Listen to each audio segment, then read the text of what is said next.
Chapter 246. The entire command center echoed with King Dalen's laughter. It was definitely a good sign on the eve of a great war. Everyone knew that the Horde was powerful. The depressed atmosphere in the command center had also spread to the middle-level commanders. The Horde's change of tactics made the Alliance, who already had the upper hand, feel that their morale had dropped by 30% before the war even started. They did not know that the Battle of Hillsbrad on the west coast had indeed happened in history. The Alliance had paid a heavy price for the victory. I will let those damn greenskins see what the sea wolves of Kul Tiras are like. The long sea route is enough for my boys to send them all to the bottom of the sea to feed the fish. Dalen Proudmoore laughed happily. He was so happy that he kept patting Duque's shoulder. Yo, Duque, you really don't want to consider my Jaina? She's only 3 years younger than you. She can get married in a few years.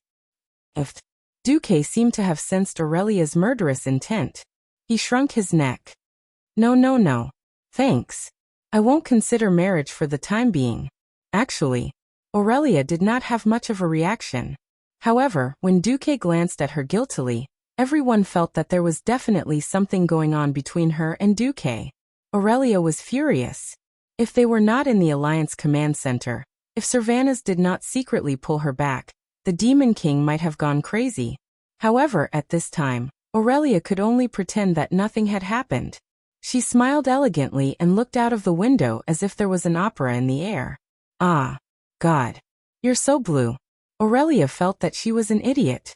It's all that little bastard's fault. Behind Aurelia, the second sister of the Windrunner family covered her mouth and snickered. Okay, gentlemen. Lothar clapped his hands to attract everyone's attention. Thank you, Mr. Marcus, for your brilliant plan. Let's make some changes to the battle plan. Everyone has seen South Shore's defensive line. I don't think we need all of our troops to defend South Shore. We can mobilize a considerable portion of our mobile forces to prevent the Horde from attacking the west coast. The military meeting continued. South of the sea. Half a day later, Chief Orgrim Doomhammer received a shocking piece of news in the main tent of the Wetland tribe. The Alliance had fortified the entire coastline. What's the problem? As long as there was enough space to spread out, the weak humans were useless. Great Chief, if you're afraid, you can let me Red Mafia play forward. Ren Blackhand, the foolish son of the former Great Chief Blackhand. He and his brother Mame had always believed that Orgrim had killed his father in a despicable manner, and then ascended to the position of High Chieftain. Orgrim really wanted to kill these two brats. Unfortunately, Orgrim couldn't do it. After the battle at Stormwind City, the Blackrock tribe had lost too many of their elites. At this time, his son would undoubtedly cause the already weakened Blackrock tribe to split again. Orgrim didn't want to see this happen. This would cause the Blackrock tribe to lose control of the tribe. The wily Orgrim was waiting patiently. Enough. Red. The humans have become more cunning than before. The era of one beastman warrior fighting 10 human warriors is over. Even if I don't want to admit it, I have to admit that the humans fought very well under the cover of the bunkers. I don't want to waste the lives of the tribe's warriors. Do you want my Warsong tribe to take the lead? Grom Hellscream roared as he walked over with his famous blood howl. Great Chief, do you think those bunkers are fake? At this time an unwelcome figure appeared. The warlock, Gul'dan. Orgrim couldn't hide his disgust. In the end he didn't kill Gul'dan. After clearing out 70% of the Shadow Council's warlocks, Orgrim's soldiers controlled the remaining warlocks and Gul'dan, who had just woken up. If Orgrim didn't need Gul'dan's warlocks to fight against the human mages, if Gul'dan didn't offer up those damned monsters when the tribe needed new soldiers, Orgrim might have really killed Gul'dan. When Gul'dan woke up again, his strength was much weaker. When Medivh died, he let his soul sneak into Medivh's sea of consciousness to steal something. In the end, Duque stabbed Medivh in the chest, causing Gul'dan to suffer. Gul'dan lost half of his soul because of this. After waking up, in order to survive, Gul'dan submitted to Orgrim. No matter how much Orgrim hated Gul'dan for murdering his good friend Durotan, he had to admit that Gul'dan was the only one who could help him in terms of strategy among these tribal leaders whose brains were all muscles. I think it's fake, but I'm not sure. The humans have a way to build a sturdy fortress in a short period of time. I personally went to see it. 3 days ago, there was nothing there. 3 days later, there was a fortress that couldn't be destroyed even with a catapult. It was obvious that Duke's cement had caused Orgrim to misjudge the situation. The power of a transmigrator was evident. Gul'dan laughed evilly. Won't we know if we test it out? I can have one of my warlocks follow your scouting ship. Okay. After returning to South Shore, Duke was tricked. On a journey to the furthest point of the west coast, Aurelia seemed to have done something to Duke's horse. Duke's horse seemed to have entered heat, jumping around Aurelia's horse. Duke's bones were about to fall apart. On the way up the hill, Aurelia tricked Duke again. Oh, so it's like that. This is the place where my rangers will be stationed. It didn't sound like a problem, but anyone would have a mental breakdown if they were constantly being whispered into their ears. It was like a ghost. Even though this wasn't surprising at all, after Aurelia's arrival, Duke understood how quickly and quietly Aurelia could appear and disappear. Aurelia would often suddenly speak into Duke's ears when he wasn't aware. It seemed intimate, but it was just to scare him. And it seemed like the Demon King was enjoying it. At first, Gavin Rad tried to stop this. Firstly, Duke didn't let him chase Aurelia away. Secondly, speed wasn't a paladin's forte. Thirdly, he was powerless to stop it. In the end, Gavin Rad obediently became a third wheel. Chapter 247. Standing on a hill at the westernmost point of the western coast and looking south, the huge Atonement Island, the island called Tobalad, was on the right side of the horizon. It was a spiral-shaped island with a huge fortress at the highest point. On the shore of the island, the newly transferred Kurtira's 4th Fleet was stationed there. Duke, are you kidding me? I don't think those green-skinned creatures would be stupid enough to attack here. Aurelia gently placed her hands on her hips. Following the direction of her hands, one could see the sexy mermaid lines of this beautiful ranger. For some reason, Duke suddenly found that he could not look at Aurelia directly recently. Aurelia glared at Duque, reminding him that this was a time of war. Unfortunately, Aurelia also found that she could not look at Duque directly recently. Even if she kept telling herself that Duke was just a 15-year-old kid, she still couldn't believe it. But he did not look like a kid. Alright, back to the main topic. The place they were at was very delicate. From the topography of the mountains, there were towering mountains to the west.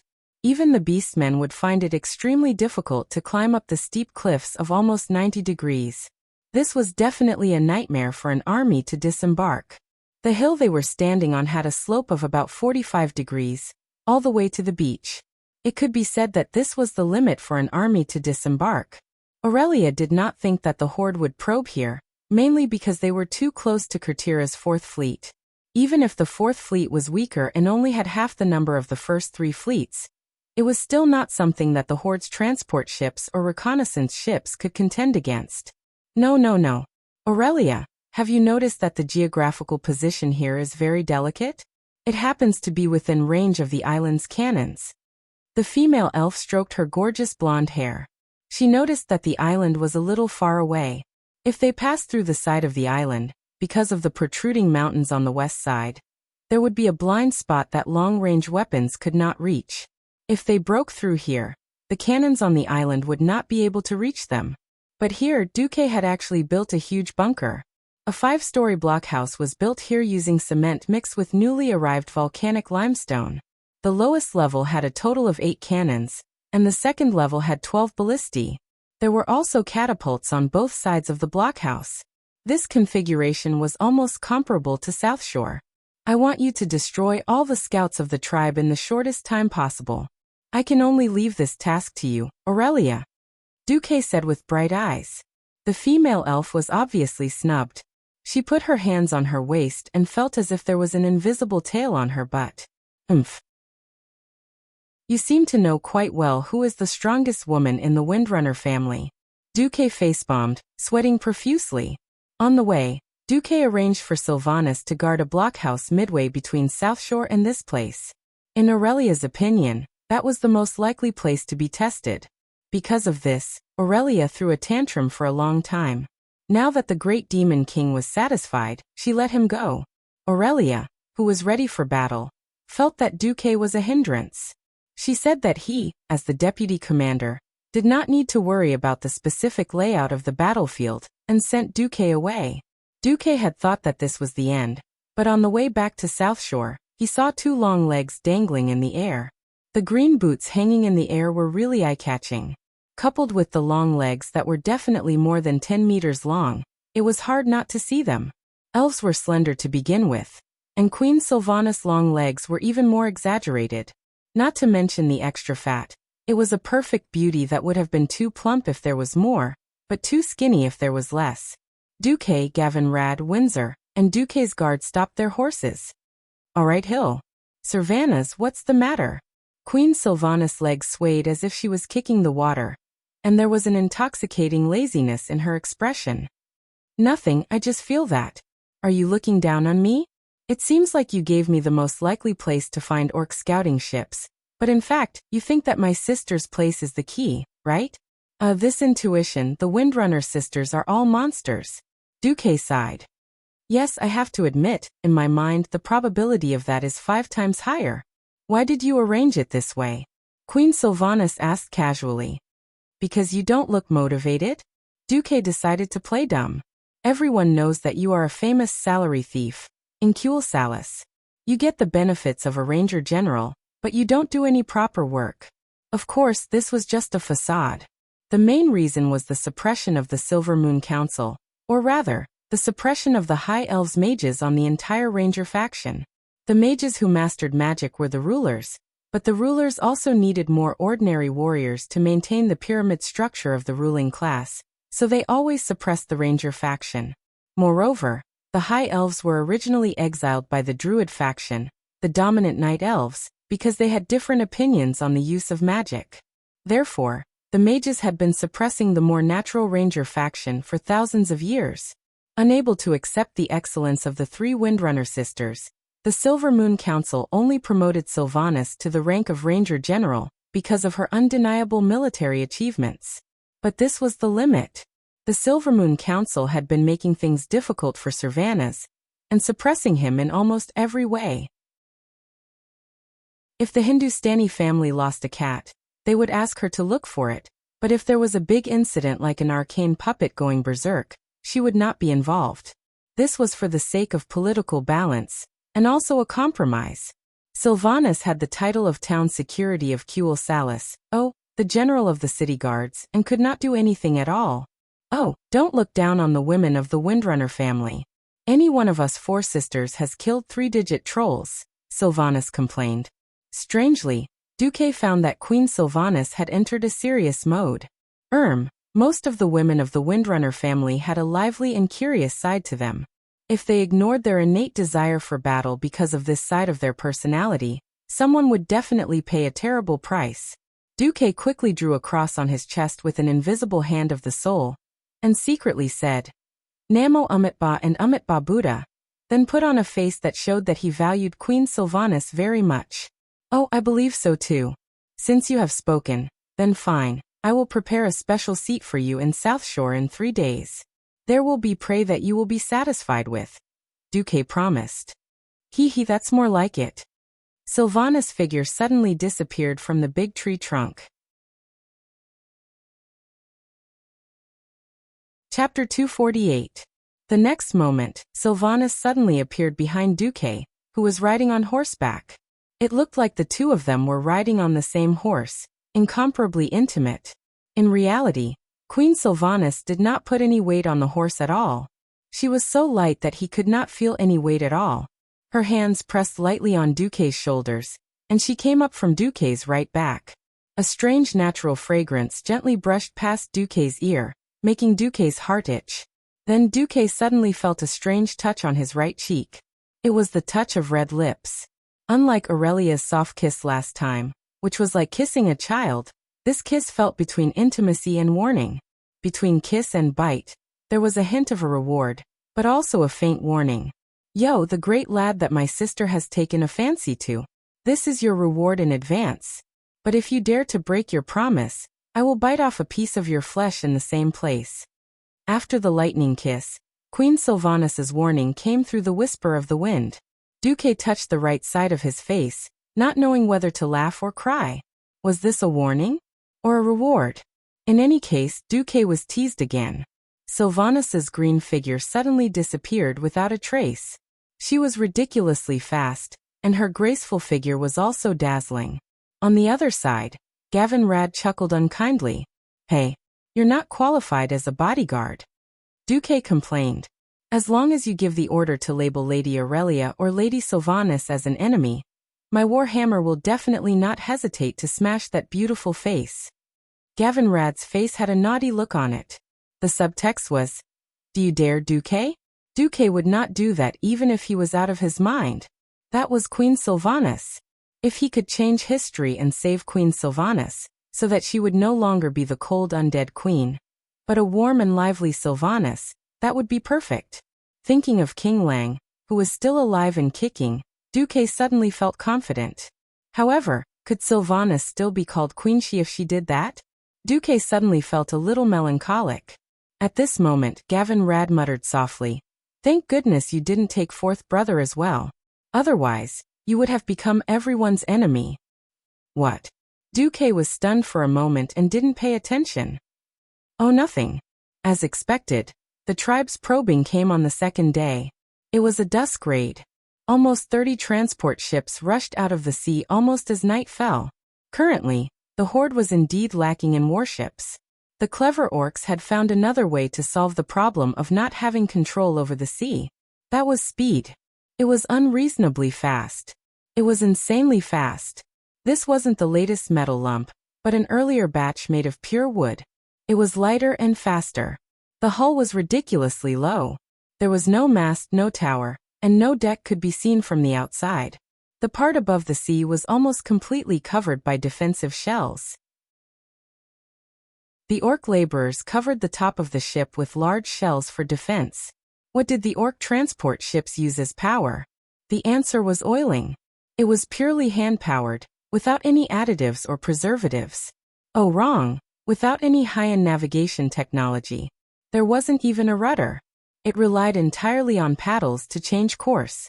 From a bird's eye view, the entire ship looked like a cockroach gliding on the surface of the water. The orcs' navigation was simple and violent.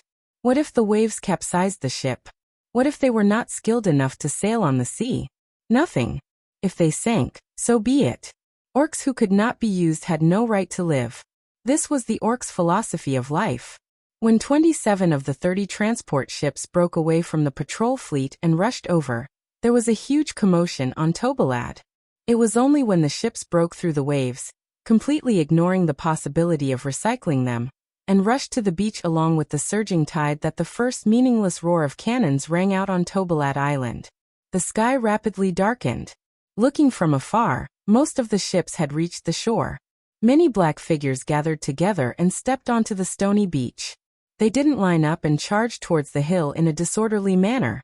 Even from the hill, Aurelia could see these creatures with red eyes and green skin. They were tall and had no armor. They carried heavy weapons that could definitely be described as massive as they ran towards the hill. They brandished crude weapons such as axes, hammers, machetes, and spears. Many of them didn't have the glow of metal. And they had a lot of people.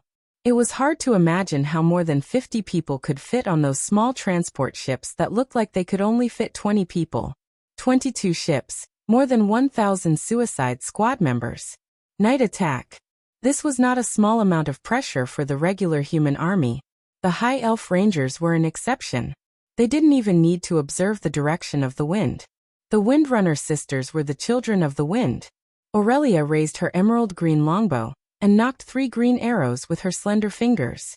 She didn't stop to recite a series of numbers. Wind southwest. Force 2. Elevation 3. Beside Illyria, Lilith's Windrunner, who had been silent all this while, shouted uncharacteristically. Wind southwest. Force 2. Elevation 3. Behind the Windrunner sisters, 500 elite rangers raised their longbows in silence. If it was a human archer unit, they might need a marksman to lead the shots. Everyone would shoot in the same direction. At least the landing point wouldn't be too ridiculous. The human archers played with blanket shooting. They relied on numbers and the density of arrows to kill in an area. What about the high elf rangers? Sorry. They were all F*King snipers. Aurelia's strong figure stood in the wind. The breeze blew her golden hair and her green cloak. She looked like a valiant female archer. 3 consecutive shots. Aurelia shouted. The bowstrings in the hands of these elite rangers, who were holding 2 or 3 arrows at the same time, were finally released. More than 1,200 arrows flew into the sky, striving to outdo each other. At the same time, Duque had specially arranged the fake goods to be shot. What the catapult threw out were all arrows without arrowheads or feathers. What Duke wanted was this feeling of being shot from all directions. It was for the beastmen in the observation ships to see. The real fatal ones were Aurelia's rangers. It was difficult for bows and arrows to deal a fatal blow to the strong orcs. This rule, that had been proven countless times, clearly only applied to human troops. For the high elves, who were born with marksmanship and had night vision and telescopic eyes, the exposed throats and skulls of the orcs were simply huge targets. In the second round of 3 consecutive shots, the orcs attacking the beach were actually all wiped out. Chapter 249.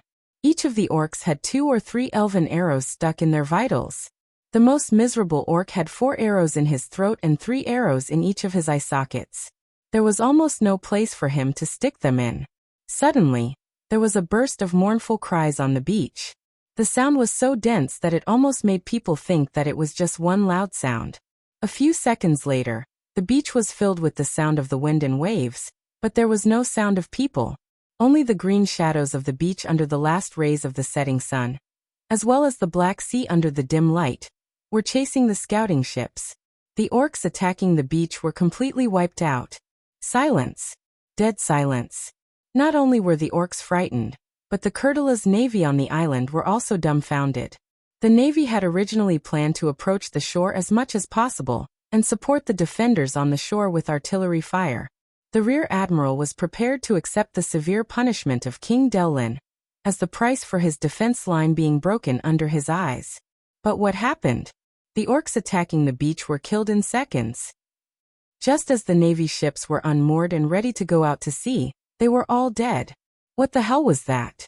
But that was not important. Even if the orcs on the shore were killed, there were still those on the sea. Looking at the orc scouting ships that turned around and wanted to leave, the Kurtula's 4th fleet chased them with all their might. Duke, who was watching the battle from the shore, was worried that the beastmen would be as pitiful as the orcs. They would be completely wiped out without even a messenger. In the end, when he saw that 2 scouting ships had escaped, Duque finally let out a long sigh of relief.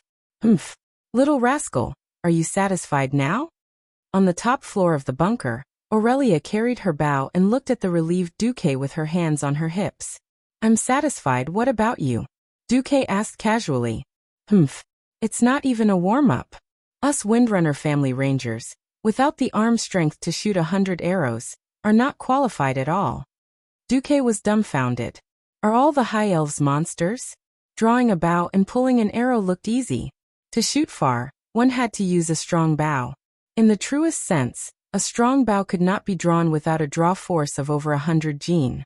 Even though the arrows could fly further with the help of the mountain, the Elven Ranger's sniping range was more than 100 meters.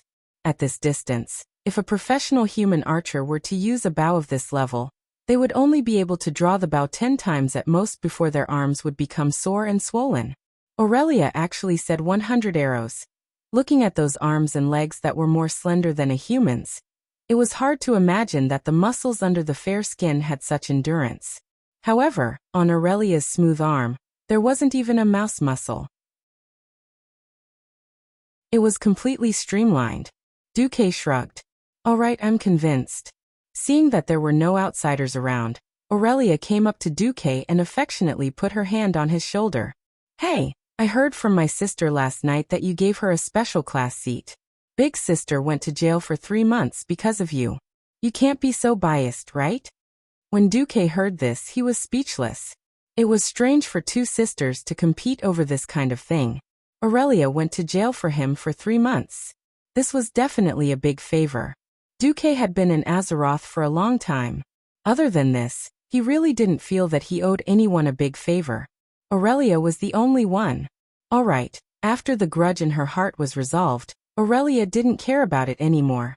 In the end, such a big favor was casually used by Aurelia to ask for repayment. And it was this kind of unseemly repayment. Duque was so angry at Aurelia that he laughed and cried. Yes, he laughed and cried at the same time. Alright, actually, I built a very sturdy hill behind the mayor's house in South Shore. There is a bunker on top of it. Yes, I know that little brother is good to me. Come, let big sister give you a kiss. Kiss where? Of course, on the forehead. Could it be anywhere else? But this time, there were no outsiders. Duque was able to enjoy the deep ravine between the two meat mountains shamefully. Duque's mind was shaken. At the same time, the middle bunker that Sylvanas was guarding was also being probed by the orcs. Their position was a little off from what was planned. It was unknown whether it was because of the tides or the current. Sylvanas led the rangers and sprinted for half a kilometer before they finally caught up with the orcs and attacked them head-on. It was also an instant kill. Unfortunately, there were only 2 boats that landed. Queen Sylvanas was not satisfied at all. Late at night the next day, Orgrim received a report from the returning scout ship. What? The humans have set up a large number of cannons, ballistae and archers along the coast? Orgrim could not believe his ears. Orgrim did not give up and asked every scout in detail. Great Chief, it's true. I swear on the clan's flag. Less than 100 men away, and we were shot by many arrows. There were about 40 to 50 bundles. The orc scout's words were the orc version. It was about 300 meters long, and we were shot by 5,000 arrows. Where did the humans get so many archers? If it was true, then the human kingdoms in the northern continent were much stronger than those in the southern continent. In reality, the information that they received showed that there were 6 human kingdoms in the northern continent. Orgrim felt terrible. If they gave up on the Hillsbrad foothills, then the horde would have to go around the long sea route without any advantage in the sea. This was suicide. But the horde could not wait. After the main force left Stormwind, the horde realized that most of the southern continent did not have enough food to support the army. The dwarves' Asmodin kingdom was cold, and many plants in the wetlands were inedible. Large numbers of crocodiles and ferocious monsters caused a lot of trouble for the horde. Only the rich northern continent could provide them with hope. Orgrim hated Gul'dan and the other warlocks. Under his instigation, the horde was like a swarm of locusts. No matter where they went, they quickly used up all the resources. All the trees were cut down, and the grass was uprooted. They either used it for themselves or burned it for fun. This was not a joke. The orcs could not suppress the urge to destroy in their hearts. When there were no enemies, the orcs found it fun to destroy the environment. Without the pressure from the human mages, Orgrim might have really killed all those damned warlocks. But now Orgrim could do nothing. The horde was like a wheel rolling down a mountain. It would either continue to roll, or it would flip over and be destroyed halfway up the mountain. There was no way to stop. Orgrim bared his teeth and pressed his thick reddish-brown finger on the coarse cowhide map. Since the humans have defenses all along, then let's pick the best place to land. His finger was pointing at the location of South Shore. Chapter 250. On the 18th of November, the famous Battle of South Shore, officially known as the Battle of Hillsbrad Hills, broke out. Unlike the previous battles between humans and orcs, where they lost in the field and were forced to defend passively in every large-scale defensive battle, this time, they successfully lured the enemy into the trap and entered the carefully selected battlefield of South Shore. Every alliance general was extraordinarily excited. The intelligence had come back. The horde army had assembled on the ships, and according to the direction, their destination was South Shore. There was no way to lie about this. Duque's Naga could not possibly guard the coastline of hundreds of kilometers of wetlands without any loopholes. This was something that could not be guarded by any means in this era. The march of the army was different. When a large number of ships were pushed from the beach into the sea, the Alliance generals knew that the war was coming. One day later, the orcs would come. Duque pressed his palm on the huge map in the command center and said loudly, "This time, the name of the battle is Orc Blood." Orc Blood? A simple and straightforward name. The proud soldiers and generals from the Seven Kingdoms all fell into a murmur, as if they were possessed. Soon, an indescribable feeling of fear spread through their bodies, and went straight to the deepest part of their minds. It shook violently, resonating with the armor on their bodies and the long swords in the scabbards at their waists. These experienced generals had a strange feeling at the same time. It was as if a magnificent illusion had appeared in front of their eyes. On the battlefield that had been burned to ashes, countless green-skinned corpses were strewn all over the place. Every corpse was so ferocious and cruel. But their unwilling souls could only continue to vent their anger by roaring in the desperate hell. The generals could not think of any other name more suitable for this battle after hearing the name, Orc Blood, from Duque's mouth. Even if this was not the final battle between the Alliance and the Horde, it was still very exciting to let the enemy's blood dry. No. They even felt that because of the name, the success of the battle was inevitable. Of course, this was just a momentary illusion. Not to mention the Stormwind Kingdom's army that had experienced the defense battle of Stormwind City, just by seeing with their own eyes that even the corpses of the orc laborers had the physiques of the strongest human soldiers. The generals of the Alliance knew that the road ahead would be extremely difficult. There was no such thing as a casual victory. Every victory, even with such an overwhelming advantage, had to go through several life and death ordeals. The expressions on their faces quickly changed from excitement to seriousness. However, it was undeniable that as useless martial artists in a peaceful era, hearing such a name for battle in a chaotic world that suddenly descended upon them would inevitably stir up the lofty sentiments lurking in their bodies. Their sharp eyes were still filled with excitement. What excited them the most was to take the first step towards strategic victory, before they gained an advantage in terms of tactics. This was the great achievement of a super genius deputy commander, who looked like he was 19 years old, but was actually only 15 years old. In a sense, they were standing on the shoulders of giants. Please let me, Haas's Eagle Knights, be the vanguard. Stop joking. This is a defensive battle. Don't tell me your knights are going to charge into the sea. Let my torrential Fort Mountain infantry do it. Every general enthusiastically recommended themselves to Duque. Originally, the deployment of the army should have been done by Lothar, the commander-in-chief. Lothar, on the other hand, said that no one knew the South Shore defense line better than Duque himself, so it was best for him to arrange it. So he temporarily handed over the command of the army to Duque. Duque was not going to pass on this responsibility. He was very clear that this was likely to be the turning point between the Alliance and the Horde.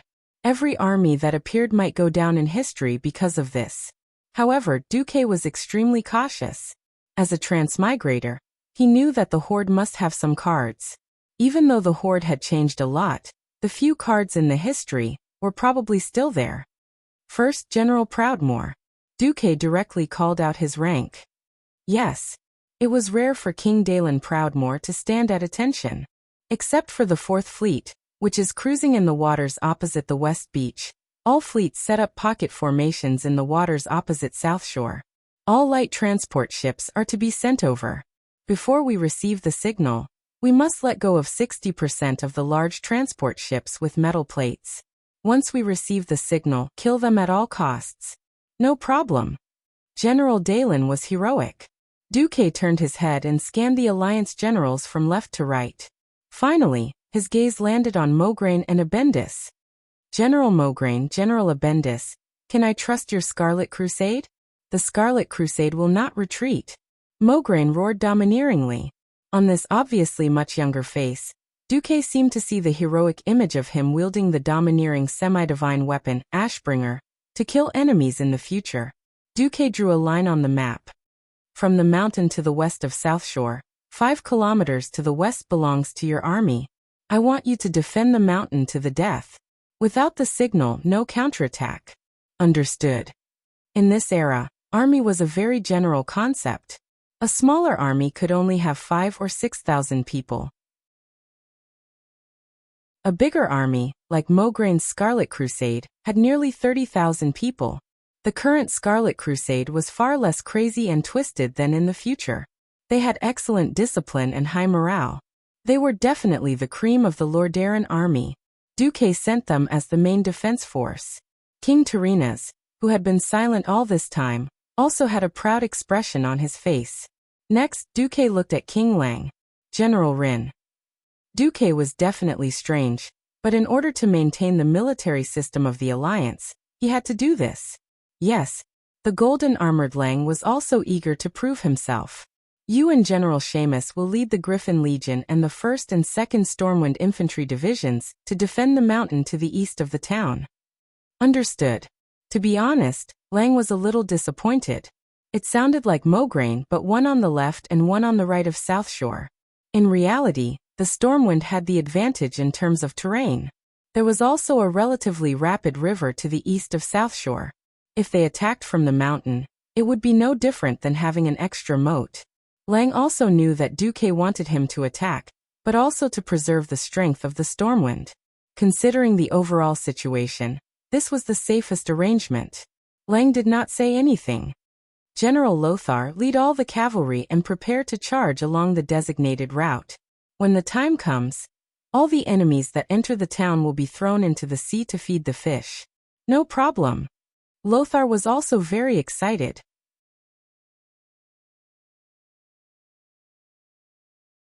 Chapter 251. The sun was setting. A bright sword was inserted into the hilltop. In the field of vision, the tip of the sword was stabbed into the slightly yellowed meadow. The sharp blade, which shone like a pool of autumn water, reflected the vast sea, while the hilt of the sword blended into the endless sky. It was as if the sword had pierced through the entire world. The blue ribbon on the hilt with the emblem of a lion's head fluttered in the breeze, and the swaying elegance reminded one of a distant memory. The wise and deep blue eyes were squinting slightly, greedily absorbing the scenery between heaven and earth into his pupils. The middle-aged man was wearing a blue lion's head cloak with golden edges. Under the cloak was a shiny golden helmet, which symbolized the glory of an era, as well as the shame of an era. A pair of large hands that had only recently become rough touched the top of the sword hilt, holding the sharp sword. He stood upright in the wind like a stone statue. Your Majesty, it's getting late. Anduin, guess what I'm looking at? King Lang smiled and turned around to ask his childhood friend, the former leader of the Storm Knights, and the current commander-in-chief of the Alliance. After crossing this sea, head forward, then southwest, then southeast, where Stormwind City is. Lothar was indeed worthy of being Lang's best friend. He easily guessed Lang's thoughts. Stormwind City is the land that we once risked our lives to protect. It's also our glory. When I knew that Stormwind City could not be defended, I thought that my sword and I would be destroyed there. However, for the sake of Varian, I'm still standing here, looking at my sword in a foreign land. Lang pulled the sword out of the ground. The sharp and tough blade did not show the slightest bit of damage even though it had been through such rough treatment. Lang raised the tip of the sword to the sky and stared at it quietly. A timid voice came from behind Lang and Lothar. Father, are you saying that I've tarnished your glory? No, it's not like that, Varian. True glory is never a person or a person's private property. Lang retracted his gaze. The storm golden sword that symbolized royal power and glory looked extremely slender and sturdy in the setting sun. It was as if the sword was supporting a part of the world. Lang sheathed the sword and walked over to his lover and child. The queen gave Varian a gentle push, allowing the young Varian to step forward. Lang caressed Varian's head lovingly. His loving gaze seemed to have traveled through time. 1,000 years ago, when the last son of Thoradin the Great was abandoned in the ruins of the Torrent Castle by the arrogant nobles who were eager to go to the rich land of Lordaeron, the late king of Stormwind brought his son, and led the abandoned poor people across half of the continent to the valley where Stormwind City is now. The late king made a vow. I swear to protect my people, to keep them away from hunger and cold, to keep them away from killing and strife, and to keep them away from the arrogance and greed of the nobles. Lang's voice was deep, but there was a strange sense of emptiness that made everyone feel as if they had traveled through time with his voice. The late king did it. He forged the glory of Stormwind in his own way. He also used his own way to tell the later generations what glory was. Before he died, he also issued an imperial order for every noble in the new kingdom to follow the spirit of chivalry, to be humble and devout, full of glory, not afraid of sacrifice, brave and resolute, compassionate and honest. That was how Stormwind came to be founded, with military might, and the tradition of inheriting titles through military merit. It's a pity that most of the nobles in Stormwind have forgotten all of this. Hence, I'm more willing to see the fall of Stormwind City as a punishment from our ancestors for losing our glory. The young William nodded as if he understood. Fortunately, when the people of Stormwind were at their most desperate, I still had your Uncle Anduin and the unparalleled genius Duque to help me. This gave me the opportunity to make up for my mistake and recover the lost glory of the kingdom. My personal glory is no longer important. My only hope is that the descendants of Orion will not forget their original intention and pass on the glory of the late king.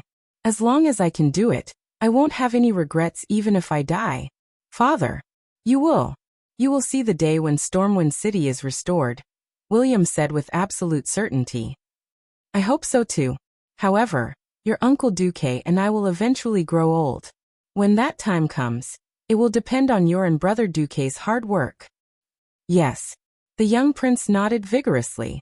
Looking at the sea, Lang's vision seemed to penetrate the horizon and reach the huge transport fleet that was traveling at high speed on the sea.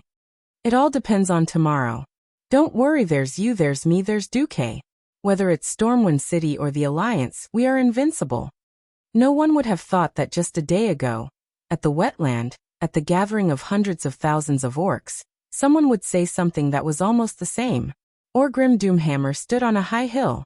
In his vision, hundreds of thousands of orcs stepped on the muddy ground.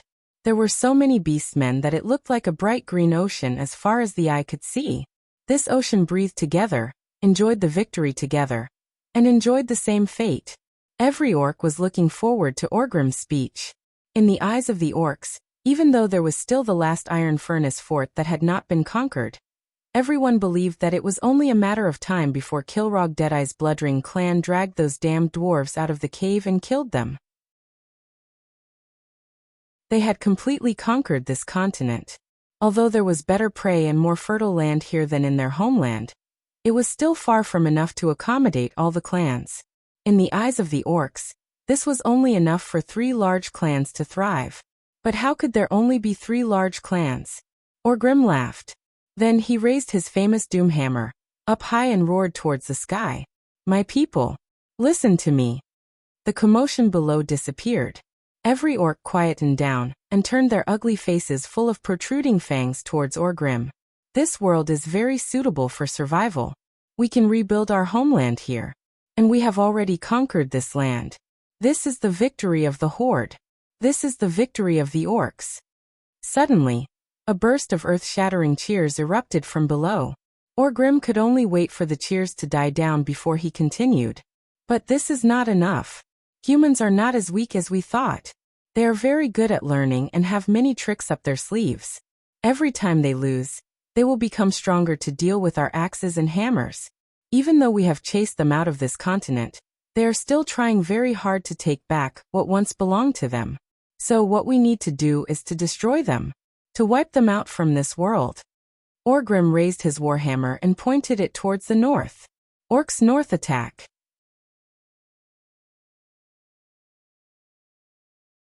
Chapter 252. Orgrim's speech was simple and violent. Needless to say, there would naturally be people who would describe the richness of the continent in the north. All he needed to do was tell his tribesmen where the enemy was, and his tribesmen, who had become extremely violent after drinking the demon's blood, would swarm towards them. Unlike most beastmen, Orgrim was extremely calm and clear-headed. Not only did he carefully study the map and confirm the situation in the nearby seas, he had also started to learn the human common language after leaving Stormwind City. Orgrim purposely kept a family of captives and used their relatives as a hostage to force an old woman to teach him the common language. From pointing to the simplest items such as a rock, Orgrim compared the pronunciation and verified his translation results one by one. This was very boring and not understood by most beastmen.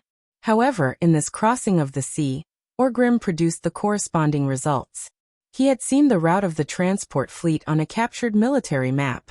He was very clear about the power of the huge human warships on the sea. The rumbling of the cannons could easily send more than 10 beastmen flying at the same time. The beastmen did not have the slightest ability to fight back on the sea. Therefore, Orgrim's chosen route was to start from Paladin Bay on the other side of the wetlands, and head northeast to reach the shallow waters with quite a lot of underwater reefs. Then he would follow the sea between Rapids Fort and Tangarock, and head north all the way to the eastern beach next to South Shore. This way, he could allow the main force to avoid the most powerful human fleet on the sea.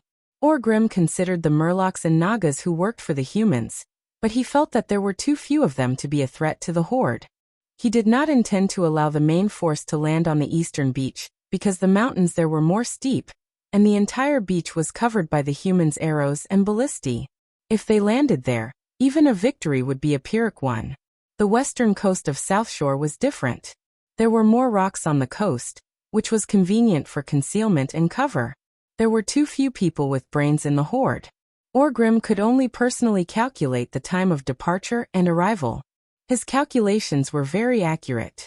If there were no accidents along the way, then the first batch of transport ships would arrive late at night. After the decoy fleet, the main force would land around 4:30 in the morning. As long as the main force could successfully land. When the main force of the Horde reached South Shore, it would just be morning. The warriors of the tribe would have a whole day to deal with the humans. Orgrim believed that with the beastmen's unparalleled stamina and endurance, even if the weaker humans could defend themselves for a while, they would be worn down and destroyed after a few hours.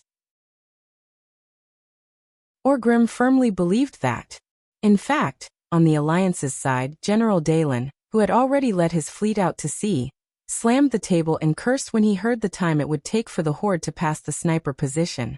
Doesn't this make our entire fleet into mascots at sea? Dai-Lin felt irritated as he looked at the dark sea through the monocular. The orc leader is obviously not a brute who only knows how to charge. You've met your match, Dai-Lin. It was a beautiful lady with long blonde hair and long pointy ears. She stood beside Dai-Lin. This was a position that was closer to Dai-Lin than the guards of the royal family. All of these indicated that this elven mage had a special status. Indeed, this high elf mage's name was Gina Goldsword, and she was King Delen's lover. This was an almost open secret. Is there any news? Yes, your favorite little Duque sent a message. He said that the plan remains the same. Dai-Lin suddenly calmed down. He was very sure that Duque had a special way to change the situation. In this era, unless the ships were less than 100 meters apart, there was no such thing as a night battle. Since Duque told him that the plan remained the same, he would wait for that opportunity. It was late at night, and the moon was shrouded in dark clouds. Looking out over the dark sea was a very boring task. Many new lookouts would fall asleep in such a situation. But no one could sleep tonight. All the Marines were told that they would be engaged in an unprecedented night battle. This determined that the powerful Cordailla's fleet would either gain nothing from this battle and be left to the side, or they would be promoted to become hunters of the night. The huge fleet was arranged in a straight line parallel to the distant coastline. This was the best choice for maximizing the fleet's firepower against an opponent who could not fight back. The helmsman stared at the stern lights of friendly ships not far ahead, carefully maintaining a distance and formation. In the distant darkness, the first reflection appeared. This quickly attracted the attention of the lookout and Admiral Dai-Lin. Then more blurry light spots appeared in the darkness. Like slowly rising fireworks, milky white light balls floated high into the sky. In just a few seconds, the surface of the sea lit up even more brightly, illuminating a large part of the coastal area near the coast as if it was daytime. Light spell? Why is it there? Dai-Lin was not a mage, so he was not too sure. The high elf mage Gina laughed. If a human or high elf mage apprentice made such a substandard spell, he would definitely be severely punished by his mentor. But for a Murloc, this is already very good. Murloc? It's actually a Murloc mage? As someone who had spent a long time at sea and dealt with Murlocs, Nagas, and various sea monsters for half his life, Dai Lin certainly knew that there was a branch of Murloc wise men among the Murlocs. However, those ridiculous Murloc wise men were the worst spellcasters. The ice arrows they shot could only form ice that was less than a finger's width in an area the size of a palm. They would scatter with a single slap. Unless they hit a vital point, there was no lethality to speak of. Dai Lin never thought that these Murloc wise men, who could only cast level 1 spells at most, could be used in this way. Yes, they were weak scum. But after playing the role of a lighthouse, they were god-level teammates. In the binoculars, he saw that the orc transport ships in the area covered by the light were the target ships covered by iron sheets. Dai Lin shouted excitedly, "Open all cannons! Open fire! Open fire!" 2 minutes later, the Kuel Dyla's fleet, which was already ready, let out a series of roars. Bang! Bang! Bang! Bang! The so-called salvo was just an extremely short interval between all the cannons from the bow to the stern. If they fired at the same time, the terrifying recoil would destroy the entire deck, and even the entire battleship. Even if the cannonballs did not arrive at the same time, the momentum was already very terrifying. A heavy rain of iron bullets streaked across the pitch-black sky, and fell into the Horde's transport fleet with a unique screech that symbolized the arrival of the Grim Reaper.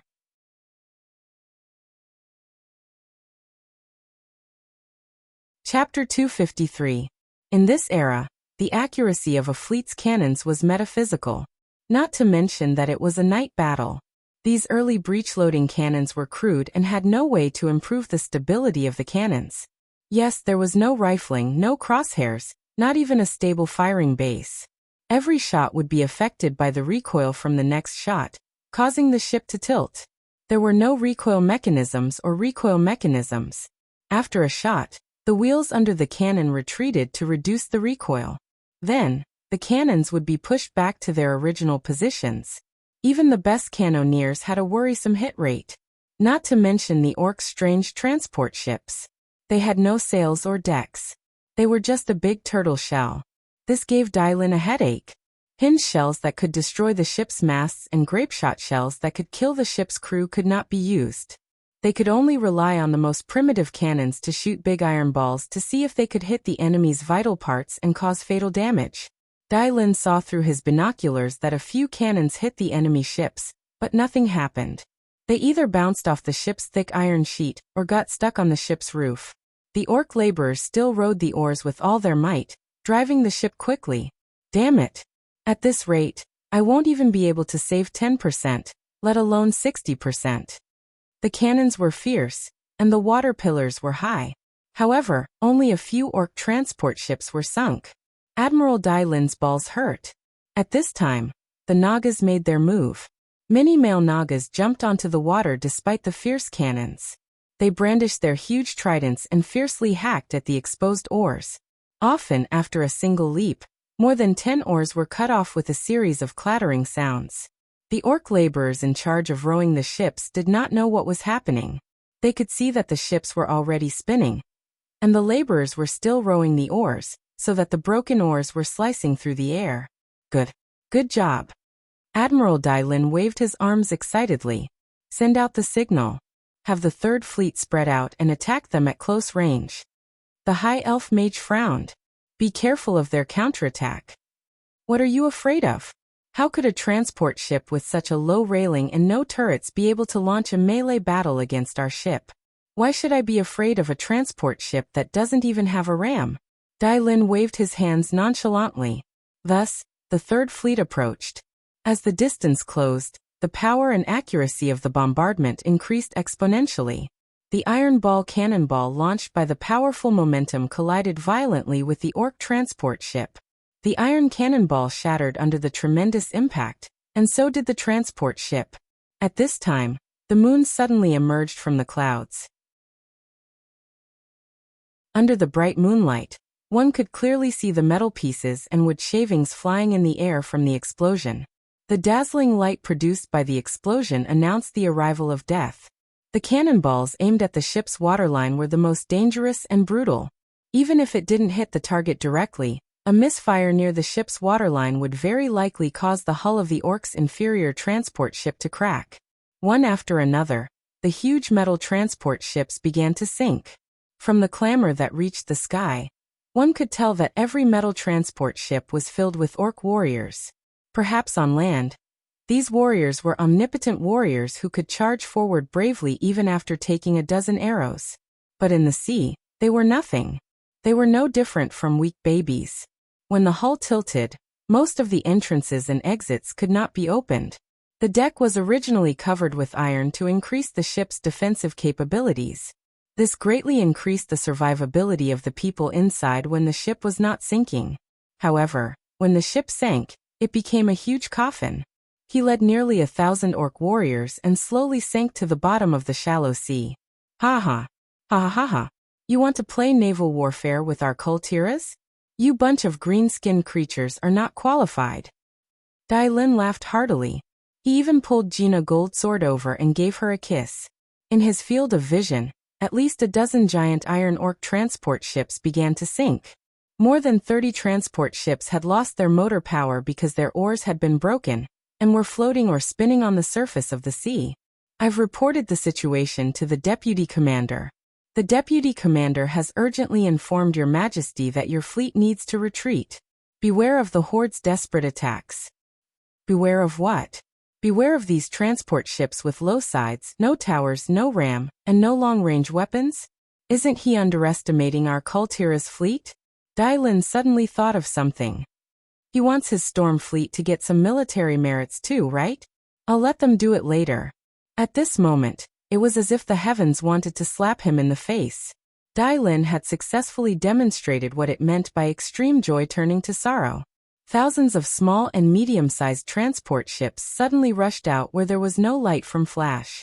The biggest difference between these ships and the previous transport ships was that the bow of these ships was equipped with the sharp horn of some kind of huge creature. It was not a standard ram, but it was not much different if it was used for one-time use. General Dai Lin's face instantly turned pale. Retreat. Let the Third Fleet retreat. Dai Lin ordered in a panic.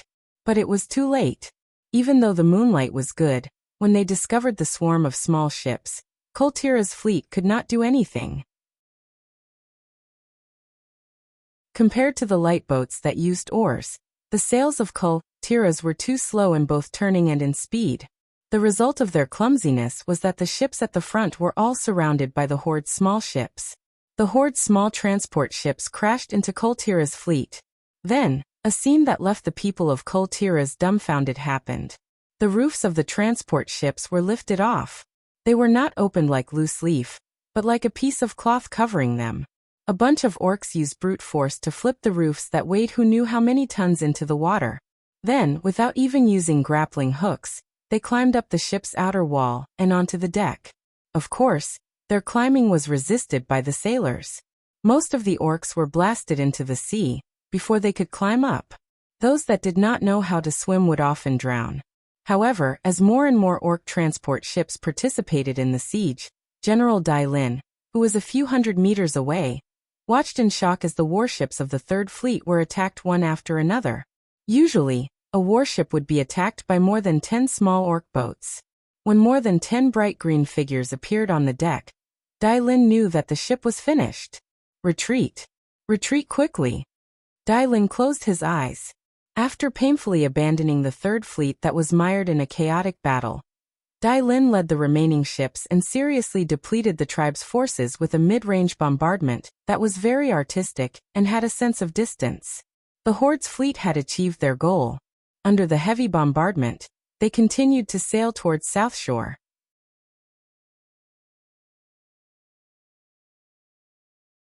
Chapter 254. South Shore was a small port town. Its size could not compare to any other port on the continent. Needless to say, Booty Bay, or the deepwater harbors of the future, such as Storm Port and Menethil Port. However, with Duquesne's help, it became the busiest port in the entire northern continent after the refugees arrived at Stormwind City. At first, there was only a small wooden pier, but now there was a huge stone pier. It was no longer a place for civilian fishing boats, but a port for both commercial and military purposes. South Shore went from dark at night to a place where it was unsuitable to go out to sea unless there was a storm. Every day, From dawn until the moon rose above the sea, there was no rest. Merchants shipped goods from various ports, not just from the northern continent. Under the temptation of money, the goblins of Booty Bay risked their lives to deliver the goods that Duke ordered from them. Tens of thousands of people worked day in and day out, not to accumulate wealth for this port, but for the survival of the hundreds of thousands of refugees, as well as for the upcoming battle. Late at night, there was still an hour before the first rays of dawn appeared. The sea on the other side of South Shore was calm and tranquil, and there were only sparkling waves on the pitch-black surface of the sea. If the officers had not started the pre-battle mobilization, if the soldiers had not gone to bed early, been woken up early, put on their armor, and waited in the bunkers and trenches on the mountain, everyone would have thought that the battle that was about to happen was just an illusion that would never come. South Shore's command center was brightly lit. Most of the kings were not used to waking up in the middle of the night. For the older kings, Xian, Tarinas, and Eden, the impact was even more obvious. Most of them served refreshment drinks at hand. Duque sat on the seat that originally belonged to Lothar. He was the commander of this battle. Duque gently held his chin with his left hand, and spat out 2 words through gritted teeth. "Ring the bell." Windsor was a very responsible soldier, and he would not miss Duque's order. He waved his hand and shouted, "The enemy is here. Enter the first phase." The clear and sharp bell rang next to the command center. Soon the bell rang quickly, and more bell rings echoed around the entire South Shore like echoes. The 2 hills on the east and west sides of South Shore were in an uproar. It was as if the hills were the legendary guardians of the shadow elves, the mountain giants. The faint shouts of officers could be heard in the wind. They seemed to be scolding the soldiers who dared to doze off. Flare. Duque was a man of few words. The order was quickly passed down, and soon, a cannon sounded from the eastern hill of South Shore. A dazzling red ball of light was shot into the air. It was only then that the leaders of the alliance who were holding binoculars saw that countless small black shadows had appeared on the surface of the dark sea in the distance. It was much smaller than the warships they were used to seeing at the South Shore port. Compared to them, these small transport ships were like a bunch of leaves scattered on the water. However, these shadows that resembled leaves rapidly grew larger in everyone's field of vision. In just a moment, the shape of a ship appeared in their field of vision. The mages on the 2 sides of the hills released a large number of illumination spells. Countless white balls of light began to rise tens of meters above the beach, illuminating the entire beach as if it was daytime. The Horde's transport ships came. They did not slow down at all, and crashed straight into the rocky eastern coast. Even though they were thousands of meters away, the kings in the command center could see a terrifying tremor from the hull of the ship. In their trance, they could even feel the wooden bottom of the boat wailing, and the big iron nails on the deck struggling, making a sound that made their teeth ache as they escaped from the wood. Countless black shadows emerged from the ship. With the help of the light, the human guards on the shore quickly saw their enemies, the orc laborers. They did not wear armor and held the crudest mallets or primitive stone axes. Under the shouts of the few orc warriors, they somewhat foolishly charged towards the hills not far from the shore. First archer team, fire at will. Second archer team, get ready. It was not worth it to use up the physical strength of the archers to deal with the enemy's cannon fodder. However, High Lord Mograine of Rotterdam knew that the main characters today would not be the archers of Rotterdam. And according to the unparalleled deputy commander, after the archers used up their physical strength, there would be at least 3 hours for them to rest and recover. Just as Mograine glanced at the special seat, on the top of the hill, the sound of bowstrings vibrating could be heard. The arrows were very accurate. Even if they could not hit the enemy's vital points, they would basically hit the enemy's body. Huh? Not bad. Servanas, who was bored to death in the special seats, commented. The not bad that Queen Sylvanas mentioned was almost at the level of a sharpshooter in the human world. The shooting skills of the archers of the Rotterdam Kingdom were all accumulated through countless times of shooting practice. They had started training at the age of 18, and most of these archers had more than 5 years of training. The arrows that each of them had used up would probably be worth hundreds of Arathor gold coins. After coming here, Mograine had been depressed for a long time when he found out that the arrows of ordinary archers were useless against the orc warriors. The more lethal javelins were the way to go. Luckily, Duque had informed him that the archers could still be used on the enemy's cannon fodder. Regardless of whether this was recycling, at least the gold coins were used on the orc laborers. After a dozen breaths, the beach regained its peace. The laborers, who only had loud voices, were quickly shot by many arrows and died on the shore. More and more transport ships came ashore. The archers started to get busy. Their arms were sore from shooting continuously. Finally, the first batch of laborers started to fight their way to the front of the hill. General Abendis shouted, "Raise your spears, raise your shields, attack." In front of the bunker at the bottom of the hill, the soldiers were already ready. They formed a long line of defense. Perhaps this was not enough to defend against the huge number of orc warriors.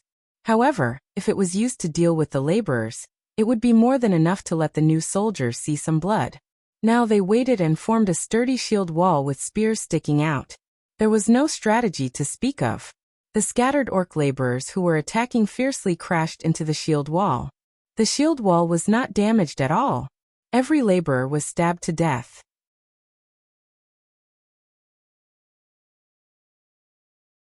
Chapter 255. The battle with the laborers was easy.